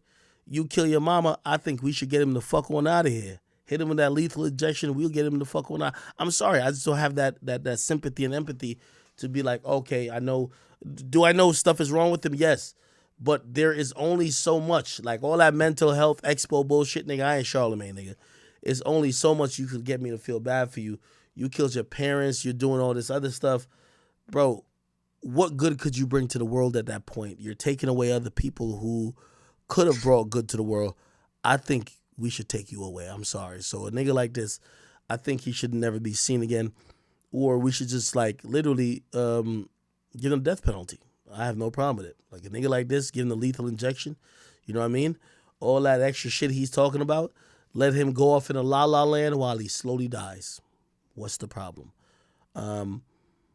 Unfortunately, in this country, and this is my problem with mental health a lot of times, we prioritize people with illnesses than people who are well. So when people with mental illnesses do things to people who don't have mental illnesses, we end up caring about what the person who was ill did more than the person who was innocent. And to me, that's just wrong. You know what I mean? Again, I hope nobody is, doing some ill shit, but like, if you are doing some weird shit or you're participating or leading to people losing their lives or whatever the case is, not because you batshit crazy means we're going to be like, oh, you're absolved. No, I think you should. You know what I mean? It's all good. Like, you could be reincarnated. Come back as a frog. Come back as like, I don't know, like a spider or something like that. You'll be fine. Like, ain't nothing wrong with it. You know what I mean? Like, this wasn't the life for you to live. You could come back as a spider. You could come back as an antelope or something like that, a penguin. Like, it's fine. I have no problem with it. But for you to, just because we're now in this era of, oh, we feel bad because you were going through some mental illness, I ain't with that. I think, listen, that reincarnation shit, that shit might be really lit. But we gonna make sure you gonna have to reincarnate, because we ain't gonna sit here and try and deal with just your mental illnesses all of this lifetime, okay? Get you the fuck one out of here. You hear me? And if you are going through some shit mentally, get help before you do some wild shit, for real. Come on, man. Like, shit like this breaks my heart, man. Like, to do something to your mother, do something to the person who brought you life and brought you to this world and probably took care of you when you didn't know how to take care of yourself. Like, that's just that's heartbreaking. And, I just can't sit here and just kind of defend some of this fuckery by just saying, oh no, this person, they were a decent person with blah, blah, blah. No, they weren't. Like, half these people weren't decent people, you know what I mean? Some of these people were just fucked up type of people, you know what I mean? So, it is what it is. Get help if you're crazy. Sure. Yeah. Have you been following some of these cases or not? Well, I just deal with mental illness closely, so I just tell people, man, if you feel like you're going crazy, man, you definitely go talk to somebody before you do something where people can't help you no more. You know what I'm saying? This is one of those times where he's clearly unhelpable.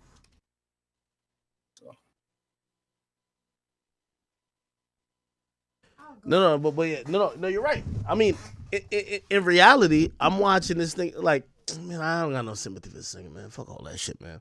Anyway, I did have a few more things that I did want to talk about. Why do I have Soulja Boy on here? Yo, Kyrie, I want you to watch this with me. I'm gonna go live in here that you can watch this. On May 31st. This is so crazy. Chat. This might be kind of unusual of what I normally post on here, but I just need y'all to watch this with me. And hold on, yo, Kyrie, Kyrie, you in here? Kyrie. All right, this thing Kyrie won't mention. Yo, I'm gonna share my screen just for this topic. I'm gonna play this. This is one of the craziest things I've ever seen. Chat, look at this.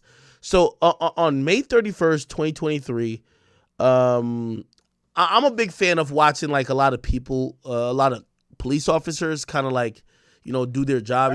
These days you can watch body cam footage and all these other things. Watch as I play this right quick. Look at this. 1st, 2023, at approximately 7:15 p.m., an off-duty Chicago PD officer named Quan Spencer pulled up to a dumpster blocking an alleyway on West Maypole while driving his personal vehicle. The investigation indicates that preliminary information received on the scene indicated that after moving the dumpster, Officer Spencer was fired upon, prompting him to run back to his vehicle and return fire. However, third-party footage shows a different story entirely. All right, so let me... A separate angle. It shows the officer... So let me add some context. This is Chicago. And by the way, I've always said, I love the police. You know what I mean? Listen, in my city, the reason why the police is handsomely paid is because I pay a lot of taxes. So I will not be sitting here feeling ashamed if I need to use their services. But I am one of the people who believe that the police should not take advantage of their stature, nor they should abuse any citizen if they have even, some of them have these prejudices. And this is a situation where a Chicago off-duty officer drives into a neighborhood, and in this neighborhood, he knows that there's niggas of a certain gang there. He's off duty, and you got to watch what this dude does. Is so egregious that, like, I'm really appalled by how he carries it. Okay, so this is a guy, he's off duty. He's a cop.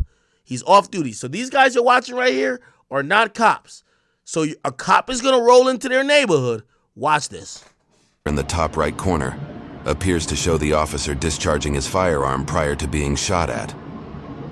Okay, so what you're going to see is over here. So basically the cop car is over here. He walks up and he's just going to shoot at people just standing and mind their business. This guy and this guy, yeah, they might be gang members, but they're minding their business. They're not doing nothing crazy. They're minding their business. An off-duty cop just starts violating. Look. They're just chilling. Look, they're just chilling. Now, you see they say initial shot fired by officer. So the officer is over here. They zoomed it in over here that you can see it. But the officer is about to fire a gunshot at the dudes who ain't doing nothing to nobody. Watch this. As soon as the officer fires the initial shot, So this is the officer cut over here. multiple individuals scurry to cover, and they have no way to know he is an off-duty police officer. Yeah, here we Two go. individuals begin to return fire in the direction of the officer. This Chicago, by the way, so you know he with the shits. He already got the blick. He not liking not at all. So he pull out his gun. He don't know if it's an op. He don't know, like, bruh, he might be J Main. He don't know if, like, it's the 60-30ians, it's the Oblockians. He don't know who pulled up. Niggas just shot. He's pulling out his joint. He's shooting. Now, by the way, the cop is over here. So the cop who just shot randomly, the gang member, is over here. He's still shooting. This nigga with the shits. He on some John Wick shit.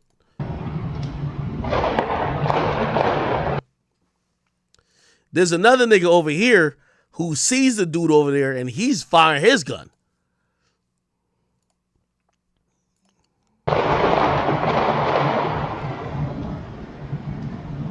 Now, remember, this is O-Block, so everybody has a gun. Like, you spawn with a weapon in Chicago. Okay. Now, this is the cop that just shot it randomly at these guys. He's an off-duty cop. He's just actually, which this is ridiculous. This is the craziest part about it. He shot at these guys. They're shooting back at him, but he's like mad casually just walking back to his vehicle. Right? This is him. Now, all of these guys, these are like, you know, niggas just in whatever hood. Look. They don't know who it is. You see another nigga, he got a gun.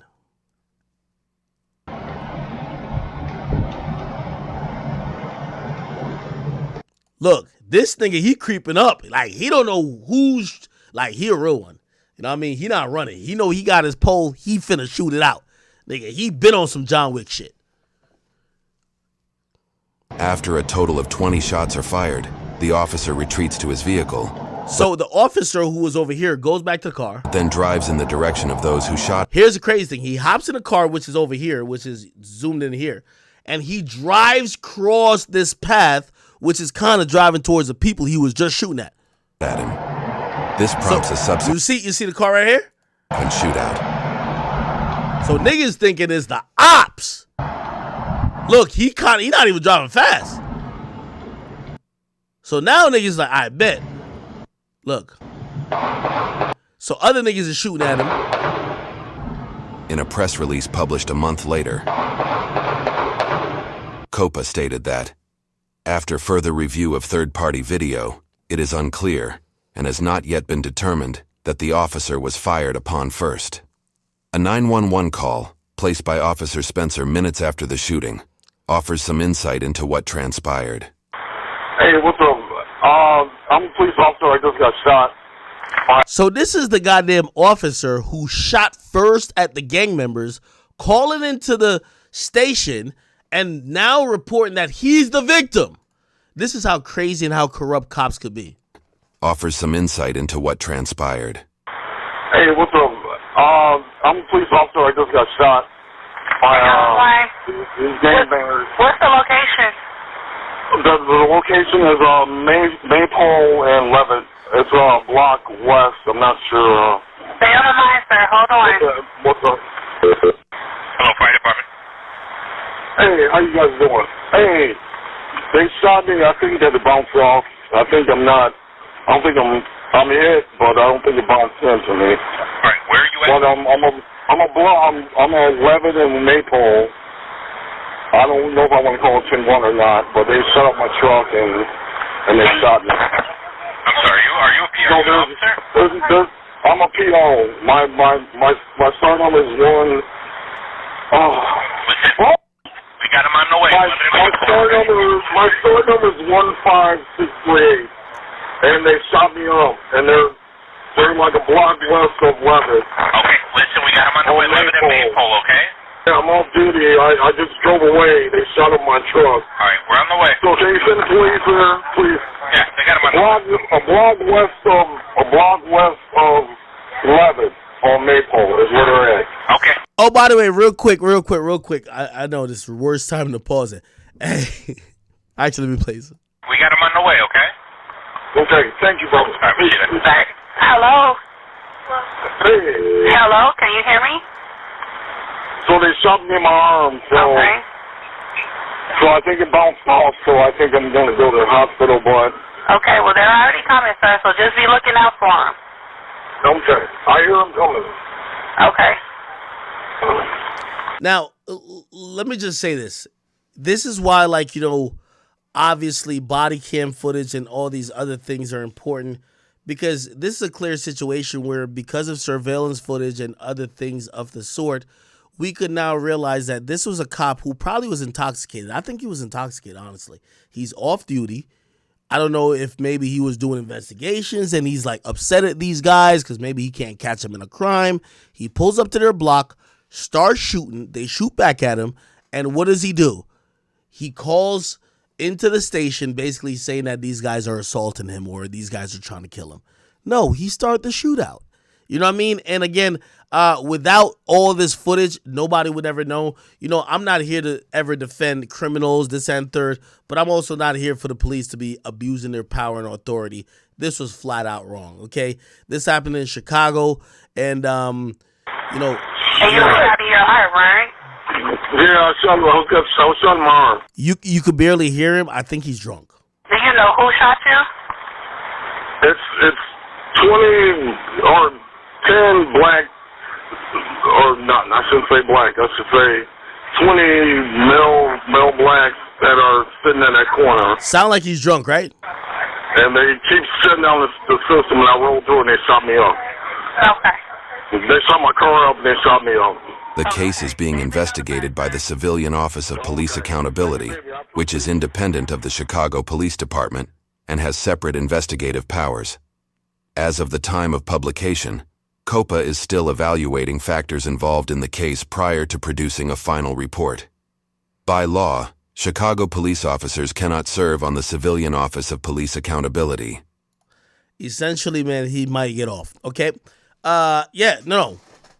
Listen, as much as y'all see, y'all know I don't really tolerate a lot of crime and fuckery by people who are criminals, but I'm not here also to tolerate police abusing their power, especially on any individual, whether you are a law-abiding individual or you're not a law-abiding individual. You're going to always have people trying to take advantage of their power or their stature, and this shit was just grossly, when I seen it, I was like, what the fuck? You tell me that an off-duty cop pulls up on niggas because they're in a gang and just start shooting at them and then basically could call his homies to say, go get them niggas because they shot back? No, nigga, you started the shooting. This is crazy. Okay? Yeah. This is one of the videos I saw earlier. It was just really triggering to me. So, I don't know. I'm gonna keep abreast of what's going on with this, because if there's any updates, I will let you guys know. Hey, real quick, if you guys are watching me, I don't care what outlet, please, theacademy.shop, real quick. Everybody, you know what I mean? I ain't on the Tony the Closer, Caesar the Scammer, DJ Envy the, whatever y'all niggas might say. Theacademy.shop. We just dropped some new merch. It's really 3 items for Halloween. It's really a limited drop. So if you guys do want to support, the Chat Niggas merch or whatever the case is, we dropped three items you guys could order. By the way, salute to my man Verselli and a few other people who have helped me put this together. But we have a limited amount. Once it's sold out, it's sold out. But this is our Halloween merch. We have a Keep It a Bean shirt, which I actually love. You're going to see me rock this Academy shirt a couple of times. And we got that Ole. You get what I mean? We'll be having another merch drop, of course, for Black Friday and, of course, something for Christmas. But this was just a preliminary drop. So if you guys want to, if you guys don't want to, it's fine. All right? All right, people. Jesus. Why did I get so worked up over the Tony the Closer shit, man? Like, I'm not even that mad. I really don't even care that much. I don't even know why I got that mad. But, like, bro, the dude was just, like, wilding, like, bro, like, we're not trying to, bro, we're all talking about the same topic. Why do you feel like you own this DJ Envy story, my nigga? Oh, y'all better bring me on because, nah, brother, like, I think you scamming too. I'm sorry. I think all y'all scamming. I'm sorry. Anyway. All right. We still got more topics to get to, which we will get to. All right, I got through that. Thank God. Sergio Brown got through that. 6ix9ine update got through that. Lil Reese Not Shot got through that. Young Bleu got through that. Rod Wave, I kind of touched on it. Rich Homie Quan got through that. DJ Envy. I'm tired of talking about this DJ Envy thing. Let me actually go to this Tyrese thing. This is kind of interesting. So Tyrese, let me read this before I even put this in perspective. So somebody says Tyrese ex-wife Samantha Lee has came forward to defend herself and claim that peer pressure influenced her decision to leave the marriage and return to demand $20,000 per month in child support. What happened? They're explaining. Tyrese and his wife was in a happy marriage, and they were blessed with a happy child. One morning, she woke up, she packed her bags, left the marriage, no fight, no argument, no nothing. Due to a prenup hurdle, she demanded $20,000 in child support. Tyrese went public to share what happened, and the public was outraged. This has led to his ex coming out to blame bad friends, not herself. Before I play what she has to say, it's important because, Tyrese has been very public about everything that's going on with him. Let me play what Tyrese had to say before, okay? Now, I know y'all know Tyrese will be like, yo, what more you want from me? But listen to Tyrese, and I'll play what his ex-wife said. Here we go. It's my truth. I was with a woman named Samantha for 5 years. We got married. We had a 1-year-old beautiful child named Soraya. Okay. And she just left me out the blue. And never came back. And I never cheated. No physical domestic violence. No side chick. No infidelity. Nothing. No going through my phone and seeing something was going on. Nothing. As a matter of fact, it ain't funny, but the running joke is the only other woman I kissed in 5 years was Naomi Harris' forehead in the movie Black and Blue. Didn't even get no lips out of it, So you don't think she ever loved you? I don't think she ever loved me. Because if she did, it wouldn't be that easy to leave. So that's what Tyrese said. This is what she said recently. If I had different people in my ear at that time, I would not have made that decision. No. I wouldn't. And that's the truth. I try my very best at this point in my life to be what I didn't have in that moment. Because I think that I was... Women were like, I'm an extremely emotional person. People that know me know that about me. I'm the kind of person that like, okay, I feel so strong, and I can ruminate. I can get so lost in my thoughts. I know a lot of women are like that. Like we're a lot, not all of us, right? But some of us are. Just like a lot of men can be like that. But I know women specifically, I'm ready to be done. I'm ready to be done. I'm ready to be done. I can't stand this. He don't do this. He don't do that. Blah, blah, blah, blah, blah. And we're just focusing on these things.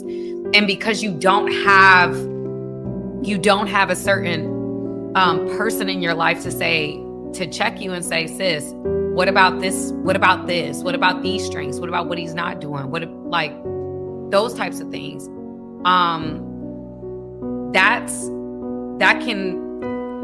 That can get you thinking about the positive aspects of this person that you may not be thinking about when you're upset. You're only thinking about what you're mad about. You're not thinking about all the other positive aspects of this person. And so in those moments, you need somebody to be the person for that person. Yeah. In those moments. Chat, this was so sad for me to watch and digest this content.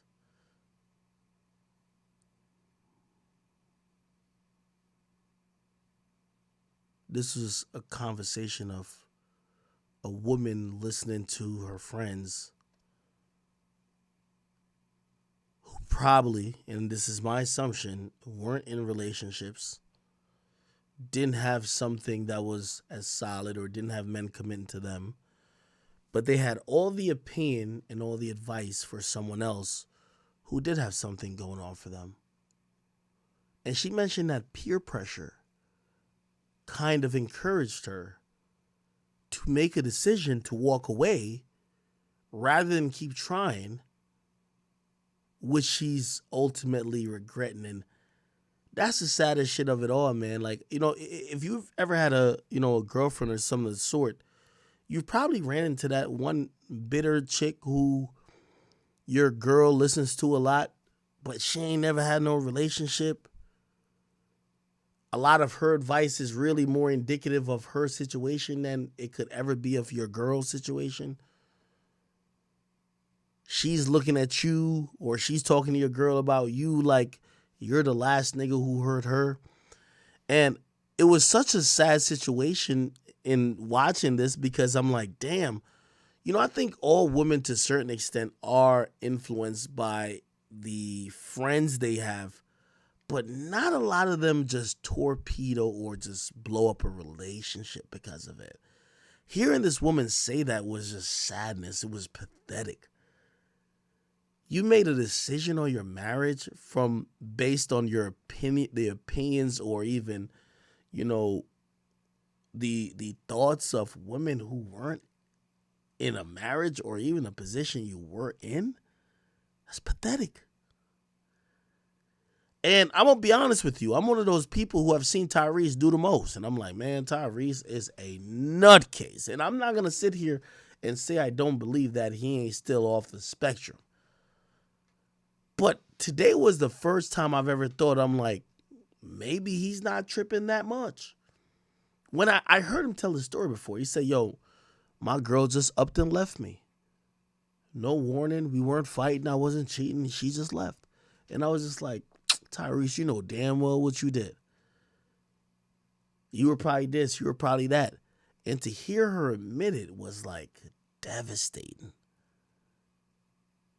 Now, I don't know what her predisposition is as she mentions that, because I don't know if she's trying to get back with him, but like, that was just pure sadness to me, man. Just pure sadness to me. And it made me look at Tyrese in a different light. Because every time he's whined about child support or this and third, I've now looked at Tyrese as a man who's an honest man. A man who's been trying to make whole of women he's been with, despite their past. He's been trying to make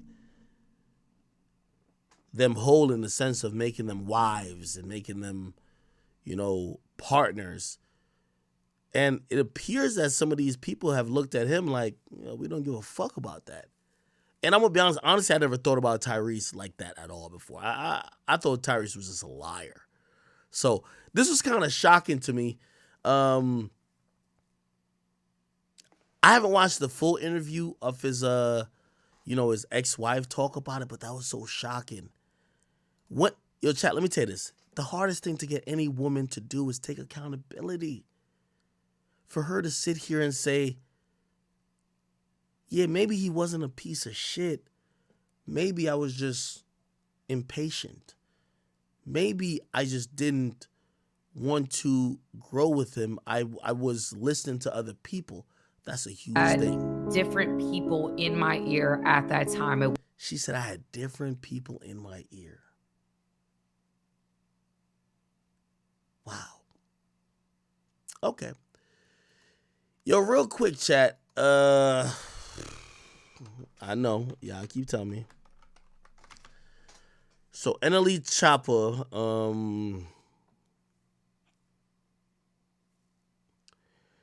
I'm getting reports that NLE Chopper is missing.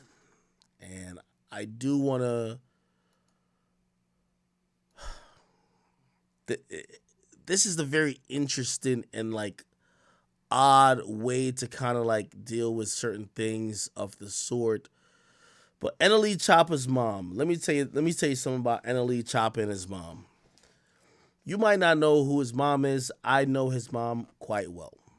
His mom is, you know, and I say this with all due respect, his mom is like a gangster chick who, yeah, she older, but you could tell whatever NLE Chopper might think he into, she been into too in her day. And she's someone of much wisdom, but she ain't naive. I'll tell you this, my mom, she naive. My mom is a woman of the cloth. She loves God.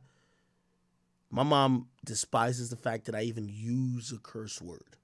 My mom would love for us to be living in a Christian world that some of these evilists and other things don't exist.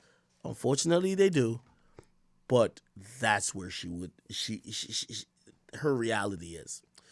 NLE Chopper's mom is a realistic woman. And when I say realistic woman, she's a woman who I could tell had to deal with the terrors of life and circumstances for her to get in a position to raise a nigga like NLE Chopper. She's no square. She's one of those people. Now, she put out a message with a few pictures of her and NLE Chopper.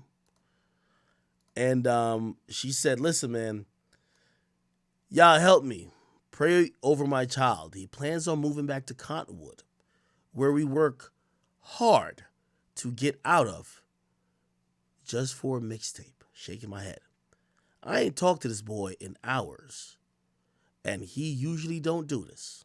Now, I'm going to point this out. Hey, you know you're close with your moms when your mom is saying, I ain't talked to him in hours. Because I've gone like a week without talking to my mom, and I love my mama. You know what I mean? So, you know, saying that you ain't talked to him in hours, okay. Anyway, he usually doesn't do this. One thing I know about my son is that he doesn't go ghost for any reason. Whatever you're working on, I pray God is guiding you.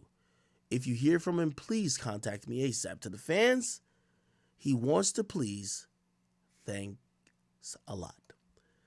Now, what I'm getting from this is the unfortunate reality for a lot of these artists. They're very aware of what you want.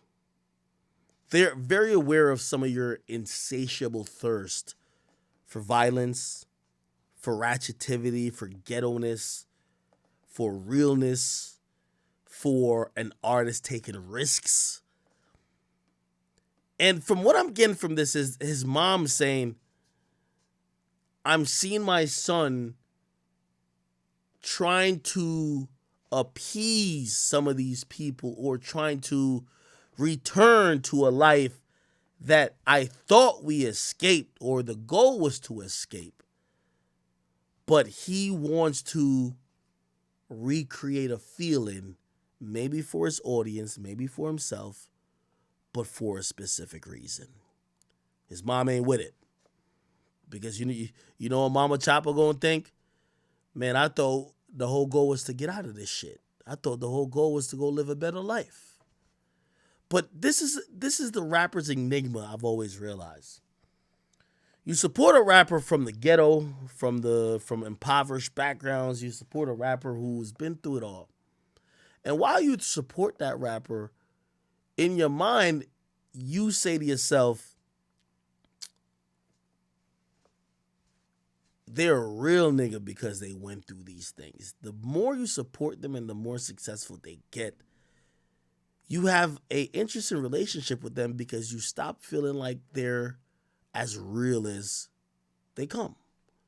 You feel like they're not living the same reality as you anymore because a lot of times people are supporting almost people who are living parallel lives to them. So now the same people you supported and they're now getting out of the environments you supported, you start hating them for getting out of the environments. And a lot of rappers start realizing that. Well, shit, you don't like it that I'm making it out of the hood. There's a lot of rappers who, by the way, some of them unfortunately have passed away. They're like, well, if you don't like it that I'm making it out the hood, nigga, I'll stay in the hood. I'll show you what's up.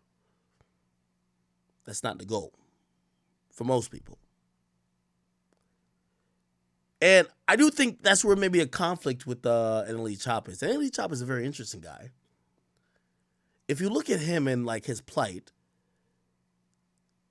musically he's well diverse, but also people know him for, okay, he's kind of woke, he's spiritual, he's getting these organic plants. Then some people are like, no, I thought he was lit like a gangster. He's, what we've known about NLE Choppa, what I could say, he's a multifaceted individual.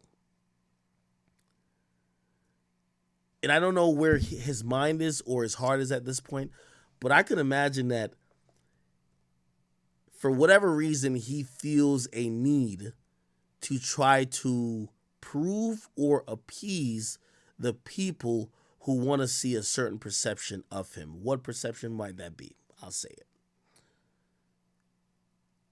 They want to see the ignorance. They want to see the gangsterism. They want to see the crash out. They want to see the guy who don't give a fuck. To me, that's it.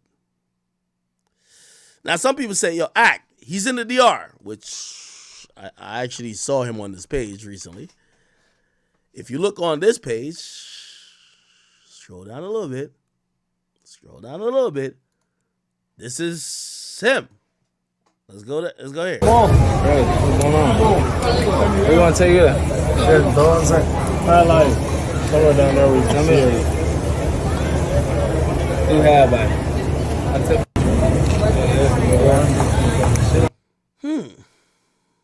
It's NLE Choppa.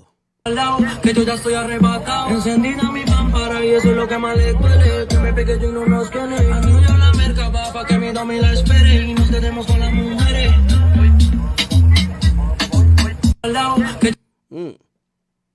Okay. By the way, I think this is the Dominican Republic chat. What did I tell you about the Dominican Republic? Everybody's going there. Dominican Republic right now is the hotbed.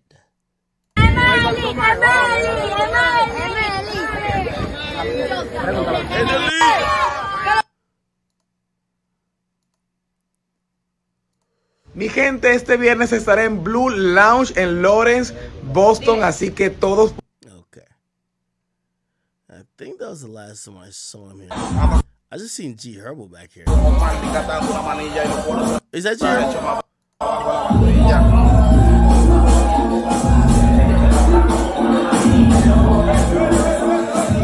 Why did I think one of these things? Why I think this guy right here was G Herbo? Nah. Okay. All right. It is what it is. Wasn't G Herbo. Yo, chat. Let me. By the way, thank you guys for all the donations. You guys are amazing. Let me read a bunch of these. Logan Vlogs, thank you for the 10. He said, yo, I saw the scammers rant, bro. Tell him, Mac. Tell him. Yo, bro. Yo. Here's the point that I gotta say to you, bro. Like, bro, I don't got no problem with Caesar like that. Not Caesar. I call all these niggas the same name, bro. Tony, I don't have no problem with you, bro, but you sell the same products you're trying to say is a scam. You feel me? Like, my nigga, I would if put it like this. If I was selling water and I was trying to call out another nigga who sells water for a scam, knowing that if I call him out to be a scam, people might want to buy my water, maybe I'm a scam too.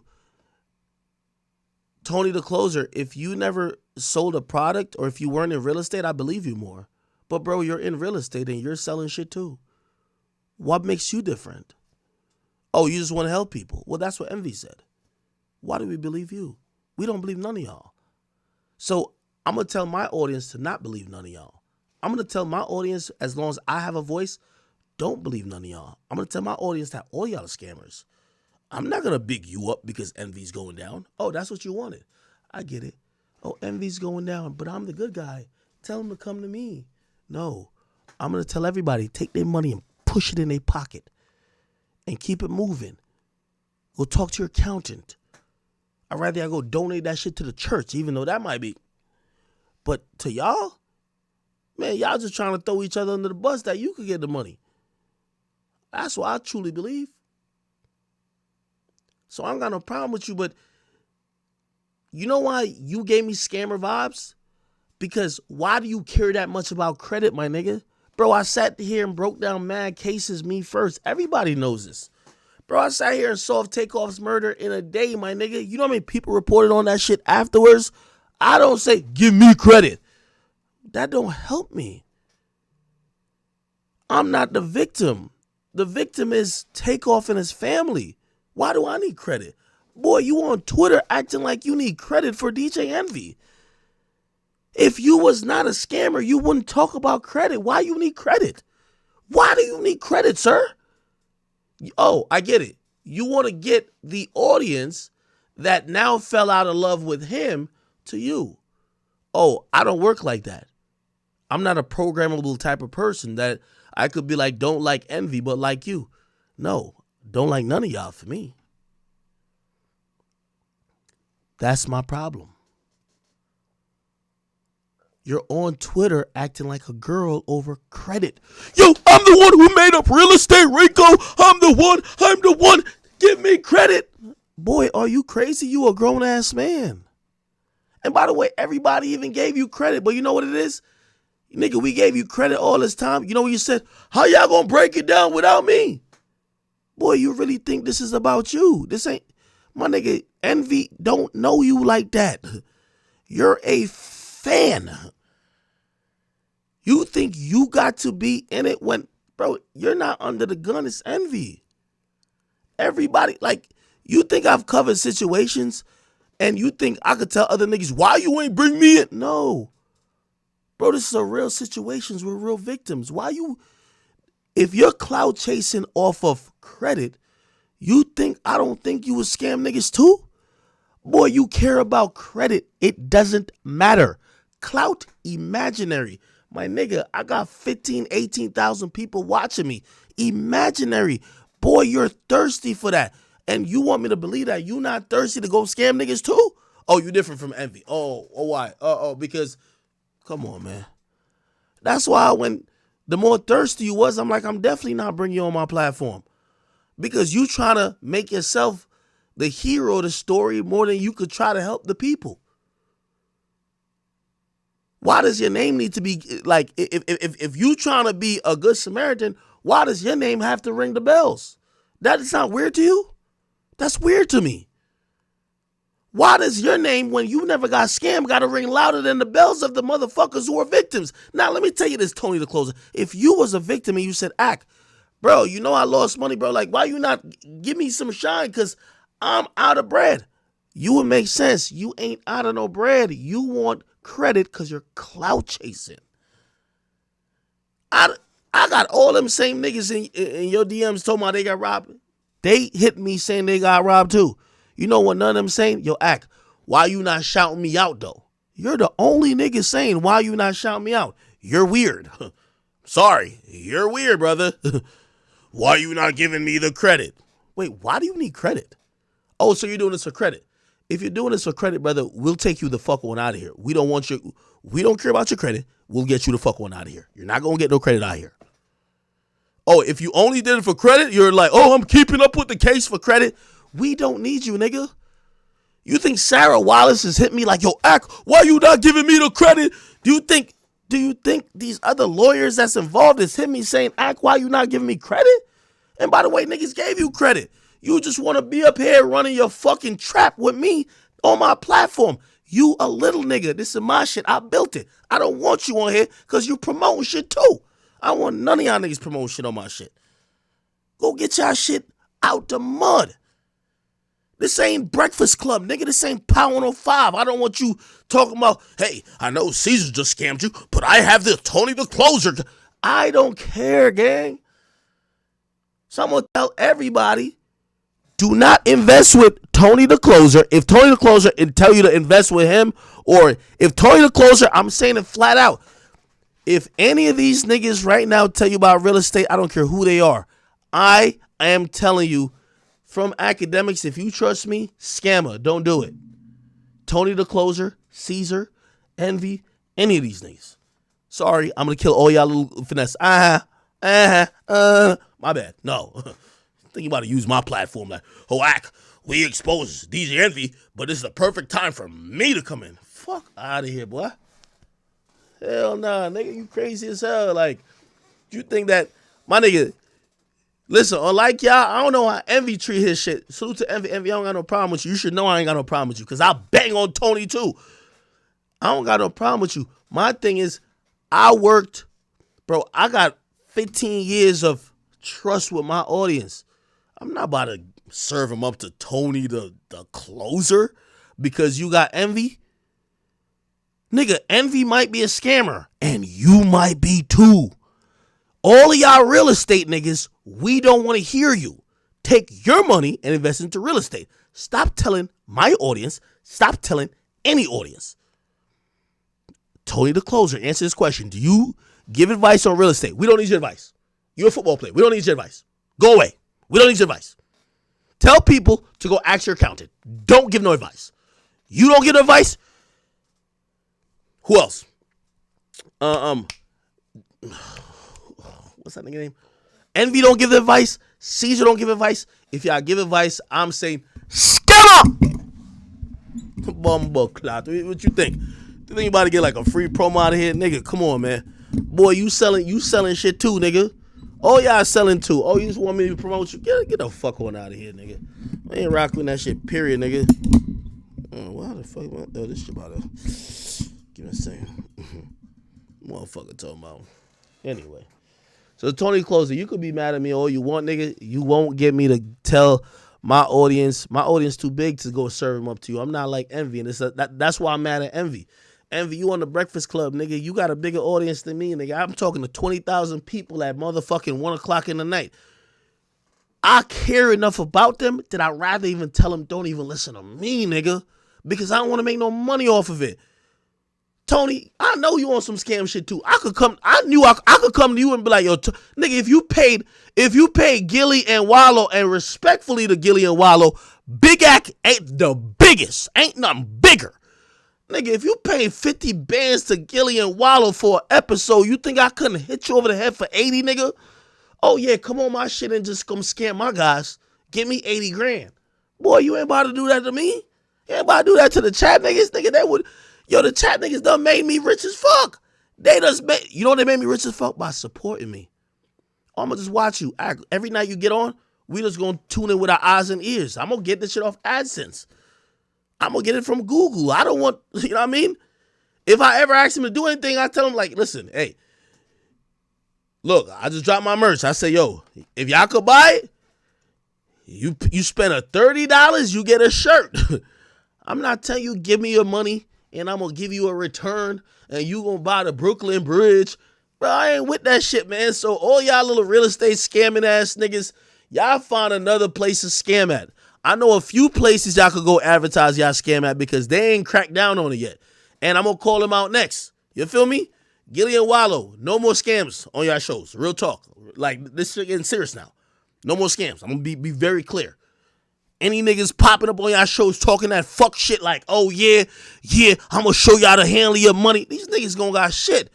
We finna crack down on that. No, it ain't happening no more. We just see what happened with Envy, and now Envy like, oh, I didn't know what was happening. Oh, I didn't know you niggas was getting scammed. I didn't know. I just thought I was a promote. Nah, fuck that, nigga. Y'all knew niggas was getting scammed. Fuck that shit.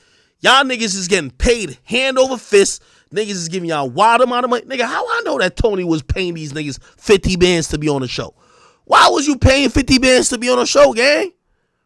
If you not promoting nothing, what you trying to be famous? You paying 50 bands to be on Gilly and Wallow show. Why are you paying that? Oh, you paying that because you was trying to be Caesar. It's just that Gillian Wallow hit the cut cord, my nigga. They wasn't with it. Sorry. It's okay.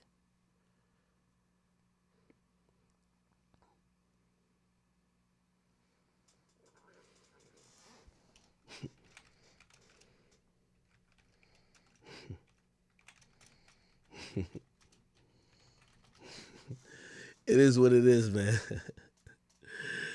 Oh, man.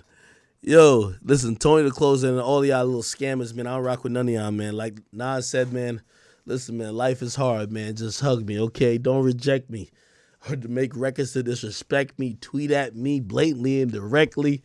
In 88, y'all was calling Gilly, giving him 50 bands to get on the show. Y'all was trying to expose DJ Envy, thinking you was going to look good. Y'all are all scammers in my book, and I'm sorry. Big Ag is here. I want my people to go buy my merch because when you give me $30, I give you a shirt. Don't give me $30. I can't give you a real estate.